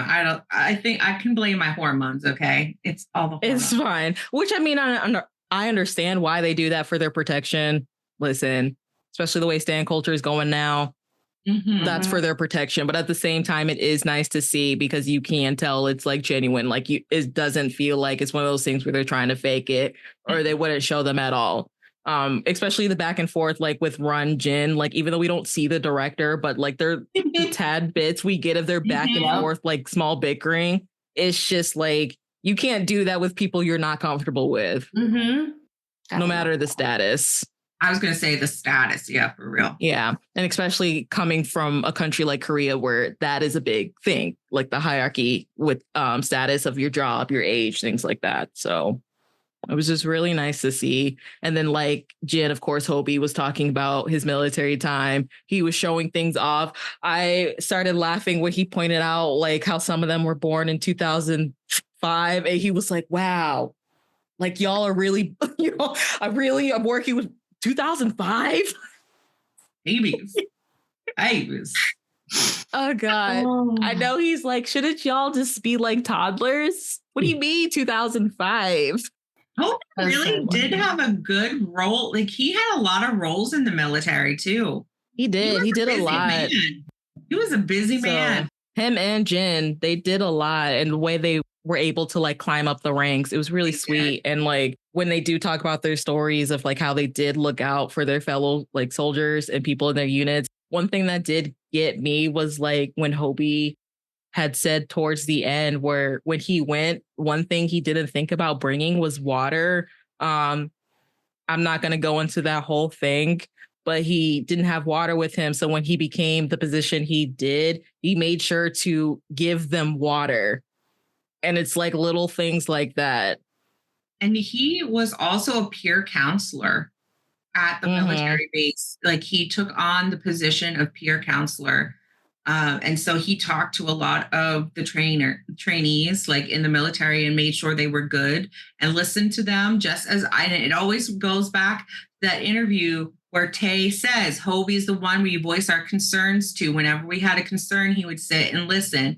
And I think Hobie just took that and said, I'm good at this. And he translated it to the military life. And I can't imagine like how much they probably miss him, because imagine your peer therapist basically being, Hobie. Like imagine just walking to an office and there he is sitting waiting for you to listen to your thoughts and your hopes and dreams. And then he gives you feedback. I don't even know. That would be amazing. I would just make up all the reasons to go in there. I know they cried. Like with Jin and the soldier, when they talk about he buys snacks for them, I know they cried. Right? Yeah. Yeah, they are. And I didn't know Hobie also, but like you said, what Tay was saying, I didn't know Hobie had such a close relationship with the TXT members when he was showing the letter they gave him, especially Subin. Because I remember seeing clips of a live where Subin was talking about the whole time Hobie was gone. It felt so weird because it's like he's so used to greeting him and like just talking to him. So yeah, I didn't know either he was very close to them, but like from that live and everything he said, it seems like they talk like quite regularly at the building. So I think Hobie Hobie gives you those like comfort person vibes where you see him smile at you. And if you feel like crap, like you would go to him and he would listen to you and give you like a little hug and tell you you're doing a great job and to keep going. Like, seriously, I would be making all the excuses. I need to go to his office, please. I need to like get my life together. No, but I'm glad he did that though. I think it probably helped time pass too. Because he didn't feel so alone, because at least you're talking to people every day. Like you're having a personal interaction that is more emotion driven than just like drill driven, Mm-hmm. That's very true. So I was proud. I really am wondering like how close some of these guys are with some of the other group members, because we know that that does happen. Like I was actually surprised that in the Run Jin episodes, how many times Jin kept bringing up 17. Because he kept on like thinking, oh, who's the guest today? Like, is it 17? Whenever they would make it seem like it's a group of people, he would right away be like, oh, is it 17? So I'm just like, I wonder how close like all of these guys are. Obviously, they've been in the industry longer than TXT 17, so it's like, I think they do care. I think they see themselves as the big brothers, you know. Mm-hmm. But I also think too, Jin is close to JK and JK is close to 17. So I feel like they probably all hung out together. And, you know, Big Bro bought them all dinner, you know, because he's older than them. So when JK's like, do you want to come to dinner? Then I can just see Jin slapping down his card and going, I got it. Like, I just see, because like I said, I always see That's in my probably brain, why he axes him to dinner. Yeah, probably. I was about to say that. That's probably why he invites That's him probably why he axes. Like, even though JK has money, but right? But I do think that like Jin and JK do hang out outside of things, and I'm sure that they intermingle because, like I said, JK seems like he's friends with a lot of the 17 members. So I do think that there's more ties than we think. Mm-hmm. And there's more impressions made by BTS with, you know, these younger groups, even the girl groups. I feel like they have just designated themselves as big brothers and they are just in there cheering everybody on the best way they know how, because they didn't get that. It always does come back to they didn't feel that support. So they're like parents. Support. They want what's better for their children that they didn't have.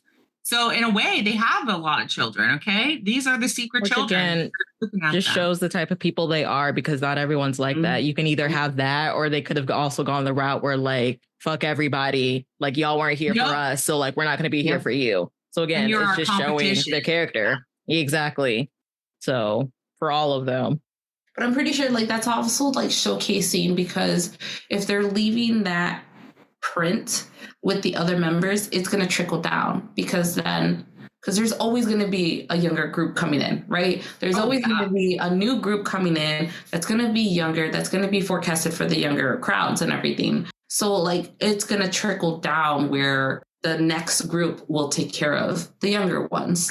And it's just like, it's what they're building there. You're leading by example, for real. Mm-hmm. Yep. Jin is the big brother, though. Speaking of that. Speaking of what? Jin is the big brother. Now he's the big brother over just Hobie right now out in the wild. Yes, he is. And he already seems like he's stressing him out. So I'm assuming they filmed something, because I did write down this one Weverse post. I don't remember when it was posted, maybe a week or two ago. All of a sudden, I just saw Hobie post like, Jin, this is translated, just to let y'all know from Twitter. Today was a bit shocking. And then you have Jin coming in like you were thinking of not working the day after you discharged, as if you're an amateur. No chance. Oh, God. It's like, seriously? Jin gave him the warning and gave him the heads up, because Jin always kept saying, maybe I should kidnap Hobie day after or the day of his discharge. And you saw in the live, it looked like he was trying to take him into his vehicle. Like, as I was seeing that, I was like, that man is trying to kidnap him and make him work right away. So like, it's going to be a big surprise, and like a good surprise to see in like what they did.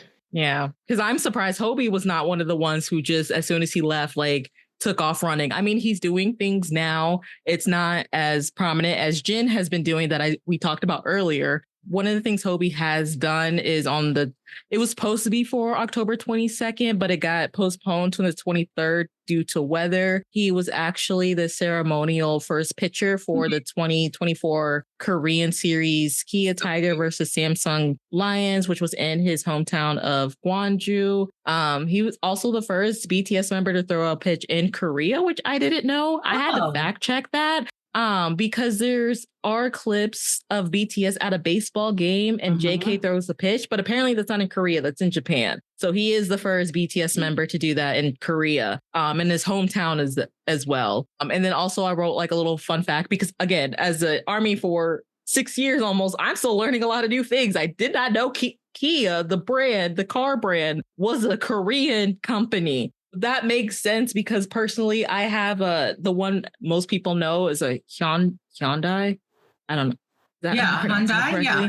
Yes. So I know when I was getting my oil changed, the people were telling me if I have problems, I can also go to a Kia like dealership to get things fixed. And I thought that was interesting. I was like, oh, so Kia bought them out? Weird. But now that I know, well, one, yes, they did, but they're also both from Korea. So that makes a lot more sense. But the fun fact I wanted to tell you was not about my personal car. Is that in J-Hope's verse of My City from HYYH Part 2, he actually mentioned the brand Kia in his verse for Gwangju, which I didn't know. He said, I put Kia in and start the engine and bounce like crazy. That's a lyric from My City. Again, sometimes I listen to BTS songs so much, and since I don't know Korean, like I forget what the actual translations are. And yeah, I listen to that song almost daily, and I didn't realize he said Kia. Yeah. And that's from what, 2015? Yeah. 2016? I didn't either. Yeah. So for all those who also didn't know, like me. I have that. So yeah, and today he, as we're recording this, he's going somewhere. Yeah, he was at the airport in his fashion. Yes. Do we know where he's going or no? I do not know. I tried to look it up too. I have no idea where he's going. But because I do remember, isn't there something for Louis Vuitton happening in Jeju? There is that. There is Louis Vuitton. They're doing their first ever at Jeju. It is like a fashion kind of show, but also the way Namjoon posted, because he posted underneath his post and said something about the song, like the music is good, sort of win. So is there a... Oh, no, it's because on his post, he used the song Heaven from Right Place, Wrong Person. Mm-hmm. So he was like, great song choice. That's such a win. Like, but he did tell him to have a safe trip. But no, that's because Hobie used Heaven. Because the Jeju fashion show is in fact happening. I believe it was like a week or so after he was discharged. So the timing does seem that it could be for the event, because it would make sense though that he would do that being an ambassador and that he's not been to an event yet. It looks like he's going for LA though. Oh, he's going to LA. Oh, yeah, okay. I'm looking this up right now. It looks like he's going to LA for the first overseas schedule. But the mamas aren't yet. The mamas are in November, like the end of November, right? It's either November or December. I don't remember. Listen, this is question marks because we may know before this episode drops, and we may not know where Hobie's going, but we'll find out sooner. Well, we'll find out later. Listen, you know what I'm manifesting. So if he's doing something, I know, down for that. Okay? If no one knows, a lot of us, especially Gina, has been manifesting Hobie may do a solo tour. I'm gonna let everyone know now. I am not saying anything, whether yes or no, because my history of on this podcast saying that I thought BTS was going on a tour after Permission to Dance, like LA, and then getting the notice of military time, that's when I shut up. That's when I was like, you know what? Let me just accept whatever they're going to give us. I have not let go of the solo tour dreams because I want it. I won't be sad if it doesn't happen because I understand like there are a lot of things that go into making a tour happen and it's not easy. But do I want it for him? Yes. I also want it for him. He has the discography and I think he can do it. And I think he wants to do it. But again, timing, we just don't know. We don't know. And I would like my time to hear Daydream live because that's my favorite song from him. If I would really love for both Jin and J-Hope to do the tour. Honestly, having both of them together would be awesome. Obviously, J-Hope has the discography. He can literally do a whole tour by himself if he really wanted to. But because Jin is another one that I don't see, like Jimin, I don't see them doing a tour by themselves. Now, doing it together with one of the other members, I could totally see it. And it'd be really nice to see them both. Honestly, though, I could see it because you could tie Happy in with Hope World. And you can. And that would be brilliant. It would be so smart. You could tie both of them together easily. You can even tie it into Jack in the Box, honestly. Yeah. And honestly, you could also tie Super Tuna in there and get Hobie to do the dance with you. So listen, it could happen.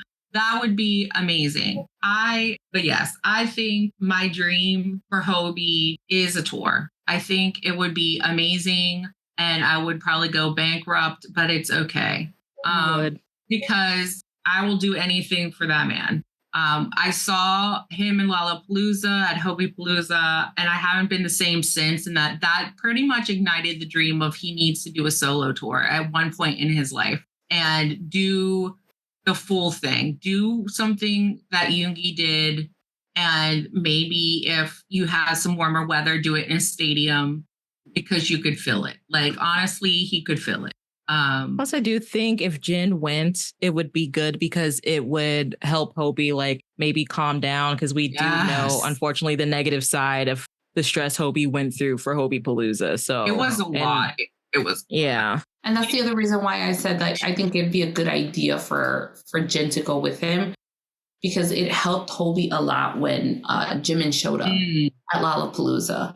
And like, it's even stated like in the background, like he wasn't able to sleep, he wasn't able to eat. But then as soon as he saw Jimin, he like relaxed and he was, you know, just able to enjoy. So as much as Hobie would kill it in a tour, I think it'd be best if both of them went together. And not only for just like the peace of mind, but also for the breaks in between. Because they could always do that where, you know, Hobie's on, then Jin is up while Hobie's getting ready for like the next set or something, you know, if depending on how they set it up. Also, listen, I'm not trying to make them busy, but also Hobie could film Hope on the Street in some of the cities for the next part of his documentary that I want him to make. And then they could also do, we can call it Run Sok Sok now, if that's what we're going to call it. And then they could do run episodes internationally like they did when they were on tour as a group. They could film together, even if it's board games in their hotel rooms. Listen. I mean, they've done that before for Run BTS. It's fine. Saying, so you could do Run Tusak and just film like together. So I'm just helping them with ideas. Hi, again, if you want to hire me, I'm here. That's true. Help get them through this. That is very true. So, yes, we'll leave y'all with the question if you think Hobie is going to go on tour or not, that we've all, I feel like, been talking about before that man came home. So before we truly end it here, we do have some questions and some recommendations because this episode is going to come out on Halloween. Happy spooky season if you do celebrate it. Before we get into that, I'm going to ask Lala and Gina, and then of course answer myself. Since we do have Run Jin, what is you guys' favorite Run Jin episode so far? Oh God. Do you want to go first, Gina, or do you want me to go first? You go first. I had such a hard time picking. Obviously, Halloween is coming. Halloween is this coming Thursday. Yes. So I really did enjoy them scaring him for the sake of Halloween. You know, obviously, I recommend watching that one, especially once he started swearing at the director for throwing him into this. But I will have to say, my absolute favorite would be the first one when he went hiking. And it's mainly because of what he says, and I'm pulling it up right now because I want to quote him, is this is actually something I inspired to do rather than something I'm doing for fun. And he even through the episode, he's like, you know, suggesting to Army, like if you're in a turning point in your life, I recommend to go hiking. You know, because you have to push through mentally, physically, and it's mainly mentally that you're pushing yourself through. And you can come into some conclusions. And it's just, this showed a different side of him compared to like the rest of the Run Jin episodes that he did. Granted, I enjoyed the ones that he did with the kids or with anyone younger, only because I loved when they called him older. And even though he was saying, you know, you can call me uncle. But then when you do, he'd get offended. But it just, I don't know. I really enjoyed that first episode with him. That's a good one. It was a really good episode. It was a very meaningful episode, actually. Very deep. Yeah. Mm-hmm. What about yours, Gina?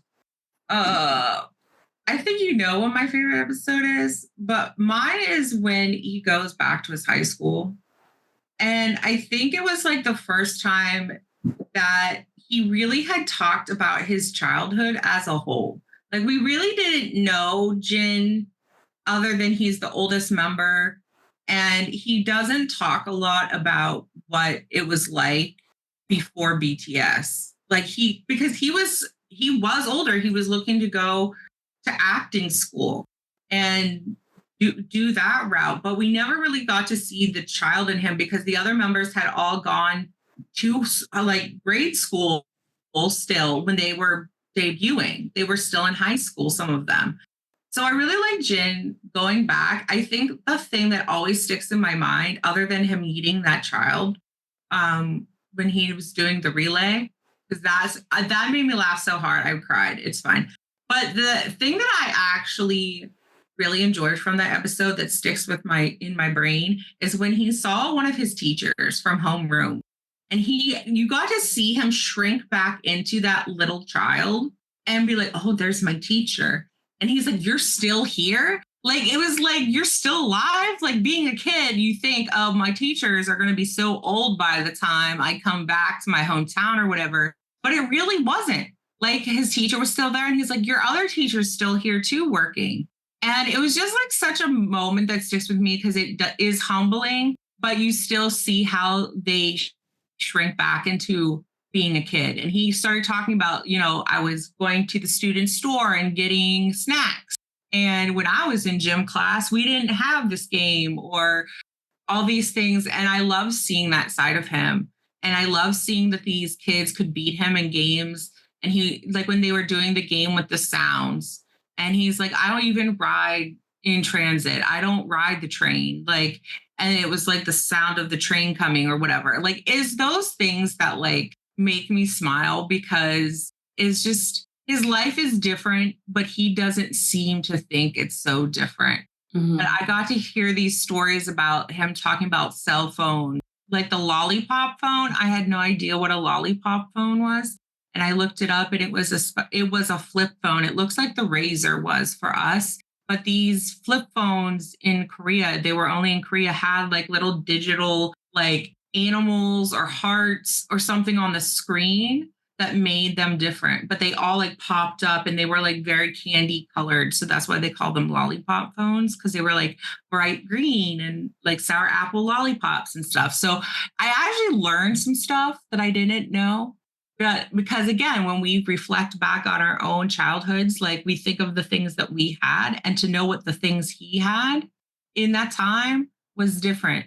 It was different for him as it was different for me, because I always forget that I think that I'm the same age as Jin, but I'm not. Like I am actually like 9 years or something older than him, or something like 7 or 9 years older than him. So, but it was that was my favorite episode. I watched that one a lot, actually. And anytime any clip comes from that episode, I will sit and watch it on social media. I don't even care. The army boy. I was laughing, cackling as he was singing Butter in the background, and he's just singing at him. I was like, oh my God. I was like, that loved it. Us. It was so good. That would be us. It's just the fact he didn't recognize his own song in that game too. Oh, which was funny. So me and Gina actually have the same favorite. Mine is also the second episode when he goes back home, the glorious homecoming. Mine is a little bit different than Gina's. It's not really the nostalgia of Jin, which is, I didn't think about that either, which is, you have a point. It's nice to see because like you said, Jin don't really talk about like times before a debut or anything like that. We didn't watch him like grow up like a JK or anything because he was already an adult before that. So all his experiences, which I'm happy for, he got to experience like privately before becoming an idol. I kind of wish it was like that for many. We ain't gonna get into that anyway. Mine was mainly the interaction with the high schoolers. One, those kids matched his energy, okay? And it was the best thing to see, because I know the third episode was when he was smaller kids, but there's just something about when Jin's with like either college students or high schoolers, especially the boys, and the way they're calling him like alpha, which I don't know what that means in Korea sense, but it was just funny to see. But it also made me think of what we talked about earlier, as the way like he looked after his juniors in the military, or even just in the big hit company. Like watching that, I can see that now. Like that was an actual visual representation of like how comfortable younger people truly are with Jin, and how he does go out of his way to like make sure no matter how old you are, like especially if you're younger than him, which I do think is kind of very progressive. We really want to put it like that. Like he makes sure you're comfortable around him, still with respect, but he's able to like have fun with people that are younger than him. So I thought that was really nice. And even with all his cheating, I could tell he was letting them win. A lot of times there's certain things like you watch and like you knew he was letting them win. But again, also being the chaotic uncle that he is, that's an uncle thing to do, is just let them win, but also like tease them and make fun of them, push them to the ground. And it was just, out of all of them, if I sit down and try to remember specific scenes from the series so far, that's the one I remember the most. So I just like the dynamic he had with the high schoolers. Mm-hmm. And I'm sure it was really fun for them too. Like, not even just because it was like BTS Jin, but just like someone who used to go to that school. And like Gina was saying, he told them all the things that he did when he was there. Because I don't know if you also remember, Gina, the guy working at the snack thing, he also used to go to that school. So like Jin kind of like had a moment with that guy, like talking about things that were different, the snack prices and all that. It was just really nice. So I loved it so much. Yeah, that's also my favorite episode. Going on to the Halloween theme, favorite BTS Halloween dance practice. And surprisingly, there's only 3 of them. So we're either going to pick all 3 or 2 of us are going to have the same ones. We all may have the same one. We will see. But yeah, it's a choice between the 2015. I'm not remembering my years. The War of Hormones one, the 21st Century Girl one, or Go Go. So I don't know, Gina, if you want to go first since Lala went first. Mine is War of Hormone. Obviously, that's my song. But also, see, I knew Simi was going to pick this one too, but I didn't. But she and I sometimes link up. But there is one reason though I picked this one and why I watch it all the time. It's because of Yoongi. Yoongi, he has one of the best costumes in that one. And he sticks out for me because he dressed up like Chucky. And he has the red hair and the overall. And the smile. And the demonic smile. And the knife. The knife. He enjoyed that knife way too much. He was ready to just go to town with that knife. And that is why I picked that one every time. Because it is just, Yoongi makes it. That one, if you just watch it, just watch Yoongi. He just lives and breathes Chucky. I swear he loved that costume and just wore it and walked around just in the building, just terrorizing people. But it's my favorite just because of that. I'm not even going to lie. I watch it and I enjoy it because of the song, obviously, but it's literally Yoongi. I guess I'll go next since we have the same one. I had a feeling this was going to happen, but yes, mine is also the War of Hormones one. As far as that song alone, I don't think there's not a dance practice that's not chaotic. Honestly. There's something about that dance practice. All of them are just true chaos. It's amazing. But that one and the other one, the Real War, I think that's what solidified me. I was going to stand them. But the Halloween one, it's just they actually like got into their characters that they were dressed up as, like how Gina was just talking about Yoongi and being Chucky. I don't know what Hobie thought a prisoner was. He was kind of scared at one times and then he was happy at another. Namjoon was chilling as a vampire. Tae was the Joker and he tried to say, why so serious every chance he got, as well as like just staring into the camera. Jimin did a really good Charlie Chaplin. I don't know what JK was supposed to be.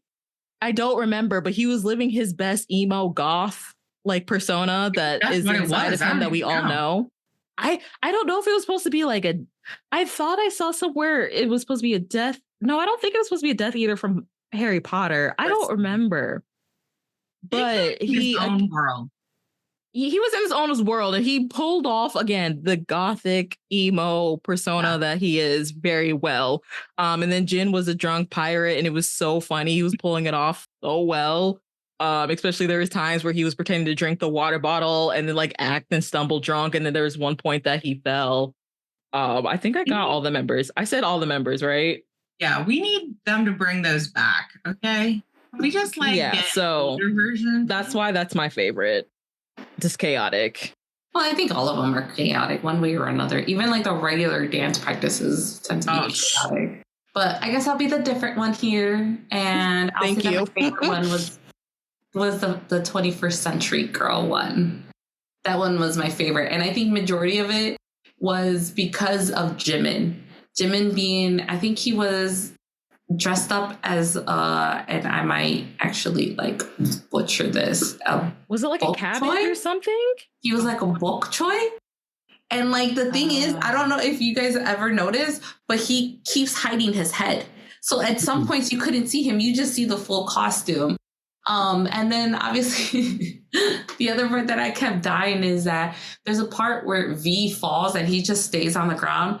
And our lovely, lovely leader, RM, not paying attention, trips over him, but like literally trips over him because he wasn't paying attention. Of course. And V even gets up and at some point he's all like, ow, that actually hurt. Like, you actually tripped over me. He like kicked him in the hip or something. Like he's holding the place where he stumbled over him. Oh yeah. And, you know, obviously our destructive leader.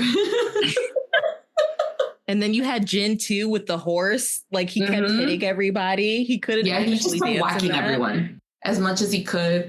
Obviously, our JK was dressed as a bunny. It looked like at certain times it was hard for him to move, having that big round like belly. And then who else was it? So those were the three that were making me laugh the most out of that. But it was a good one. Obviously, all three of them are really good. Yeah, I'll mention the Go-Go one because that's when they dress up as Snow White as the dwarfs. And then like at the beginning, they're doing rock, paper, scissors because none of them wants to be Snow White. It ends up being Tay. But he rocks being Snow White. He's like, if I'm going to be Snow White, I'm going to be like not gangster Snow White, but he's just like, dude, bro, Snow White. Like, I'm in this dress, but that don't stop anything. Oh, yeah. Like, come at me, bro. And then for some reason, I don't even know if they tailored all the costumes correctly for them. Cause like Namjoon's was his pants didn't fit. It was the only ones where you could see his calves. It was a lot shorter than everyone else's costume. I was like, probably you and Yoongi maybe should have switched or something. Like, I don't know. So, yeah. And then, of course, they could barely dance in those shoes. The shoe. Oh, yeah. The shoes kept flying. At some point, they started flying. There was one point where Namjoon, like towards the end, when it was over, he threw it. He meant to hit Tay, but for some reason, it bounced on the ground and it ended up hitting Jin, who was right next to him. And you kind of see the way Jin reacts. He's like, we're still on camera. Don't say anything. It was so funny. Oh, people forget that Jin had a temper. Like he had a real temper that he actually like really calmed down, but he did go off. I'm sure there were times he went off. Yeah. He just knows better. I'm pretty sure they trained him very well on like, because a lot of the times like you see the behind the scenes, like sure RM's the leader, but Jin like helped a lot with like bringing the guys in, especially the Magne line, like making sure that everyone was where they needed to be, even with RM. There'd be times where he'd be like, yo, you got to be that way over there. So he was a big help with the group. Yeah. I love them. I love them so much. I do too. And we're going to end it with recommending. Now, we actually thought there was more run episodes featuring Halloween themes, but there's not. So we're just going to recommend, on this Halloween, if you're not going out partying or doing anything, or like after work, you're exhausted, to watch the famous episode of Run BTS versus the Zombies, where they thought they were going to go on a night safari in Everland and they get tricked to doing a zombie run. I rewatched it last night. Funniest thing ever. The first 5 minutes is literally of just Hobie screaming. I feel so bad for him, Jin, and Yoongi. And then there's a point where like Jin and Yoongi try to pretend to be the zombies, so they leave him alone. And then there's another point where like they try to speak in English to the non-Korean zombies. It's just so funny. And then you got people like Tay and JK are just having the time of their lives. They're just laughing. They're just like talking to zombies like, hey, you're really cool. I like your costume. Like, it's just so funny. As well as the latest Run Jin episode, episode 11, I Met a Ghost for Real, which I'm going to be honest, between the two, I think I'd be more terrified of the one Jin did. I know. Because they talk back to you. They scream at you. I was like, it was so funny because that one ghost that kept coming up to Jin talking about, I'm hungry. And Jin was like, well, go eat food. It's like, Jin, you are the food. He's like, don't eat my leg. Don't eat my leg, but just go get some food. You keep telling me you're hungry. Go eat. Those ghosts didn't care about your personal space. They At all up in your face. Like they did a good job. Like they really did. Give a round of applause for the actors because they did their. I want to say honorable mention to the artist ghost towards the beginning that made him draw her sitting in the chair, and she kept saying that it was horrible and that he had to try again.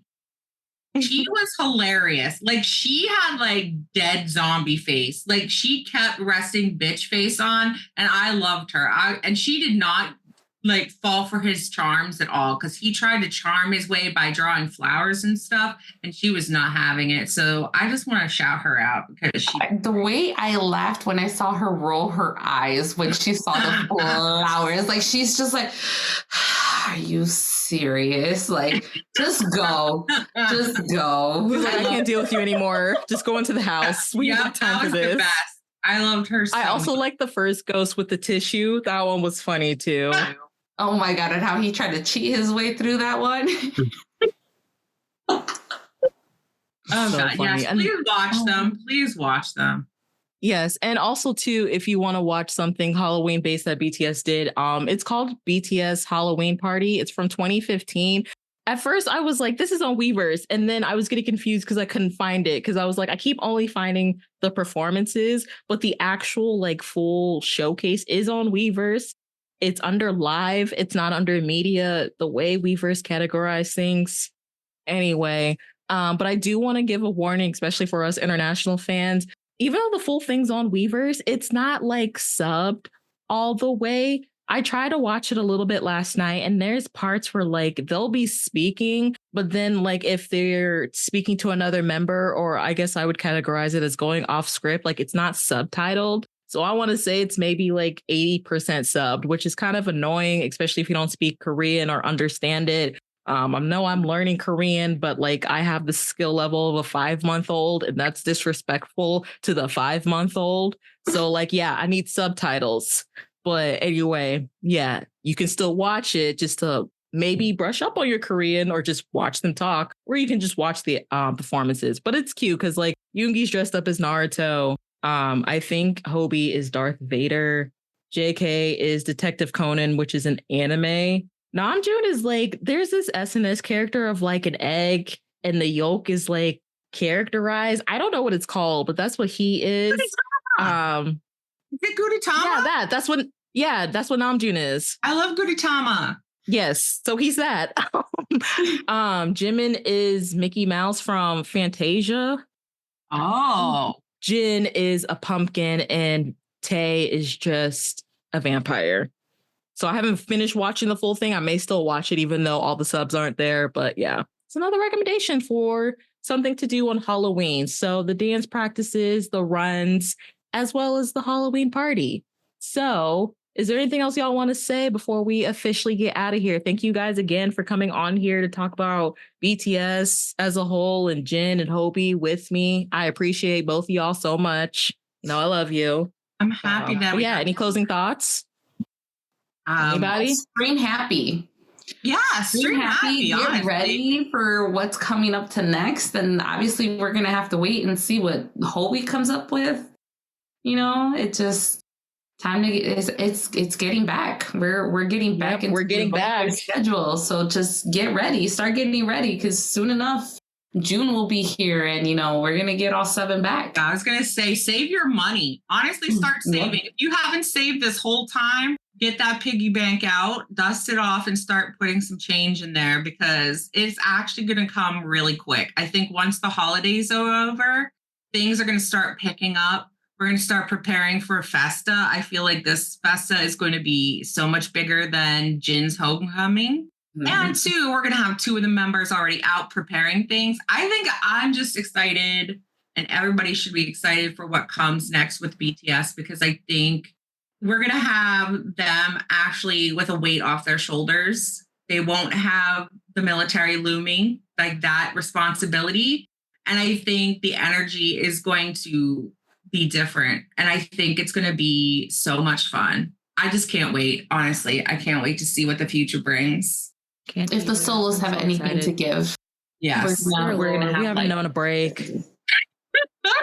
We haven't known a break. This has not been a break for any of us. Maybe for them, but not for us. All right. Y'all have any places people can find you if they want to keep up with you guys? I'm on TikTok with Gin Inspire 22 on TikTok. I post content BTS related, but also book related because I'm a big book nerd like Namjoon. I do like to go live a lot. So you will probably see me on a live and we just talk about everything going on in K-pop because again, though I love BTS, I am a multi-stan. I love other groups and I do love talking about them. It is not taboo to do so. Don't let anyone tell you differently. You live your life. If you love Western music and K-pop, then that's where you'll find me in both. But yeah, that's where you can find me. And I will always be having my DMs open. So if you even want to talk there and yell at me for things that I may have said today, please, they are open. But don't, I'm always here for a conversation. We so appreciate that, Gina. I know. Love it so much. Well, I don't have much of a presence on social. I know I already talked to Simone. I will most likely be back probably on another episode. So hopefully by then I might have something open for where people would want to reach out. And, this will potentially be putting me more out there. Yeah. To have more fun. You're ready for it. We'll see. Yeah. I'll probably start posting more things and getting something up and running. Okay.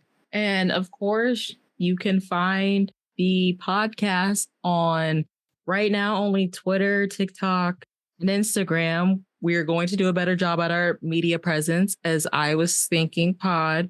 If you have any questions, comments, no concerns, you can email us at iwasthinkingpod@gmail.com. It would be really appreciative if you can rank us the highest, whatever it is on the platform you're listening to us, whether it's like stars, apples, oranges, all that good stuff. The highest one, it's usually 5. We would love that so much.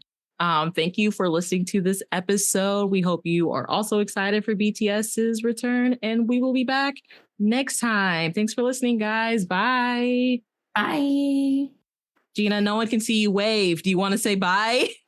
Okay. I was not going to say anything, Simone, calling me out like that. I am. Say bye. Bye. Okay, there we go. Bye, guys.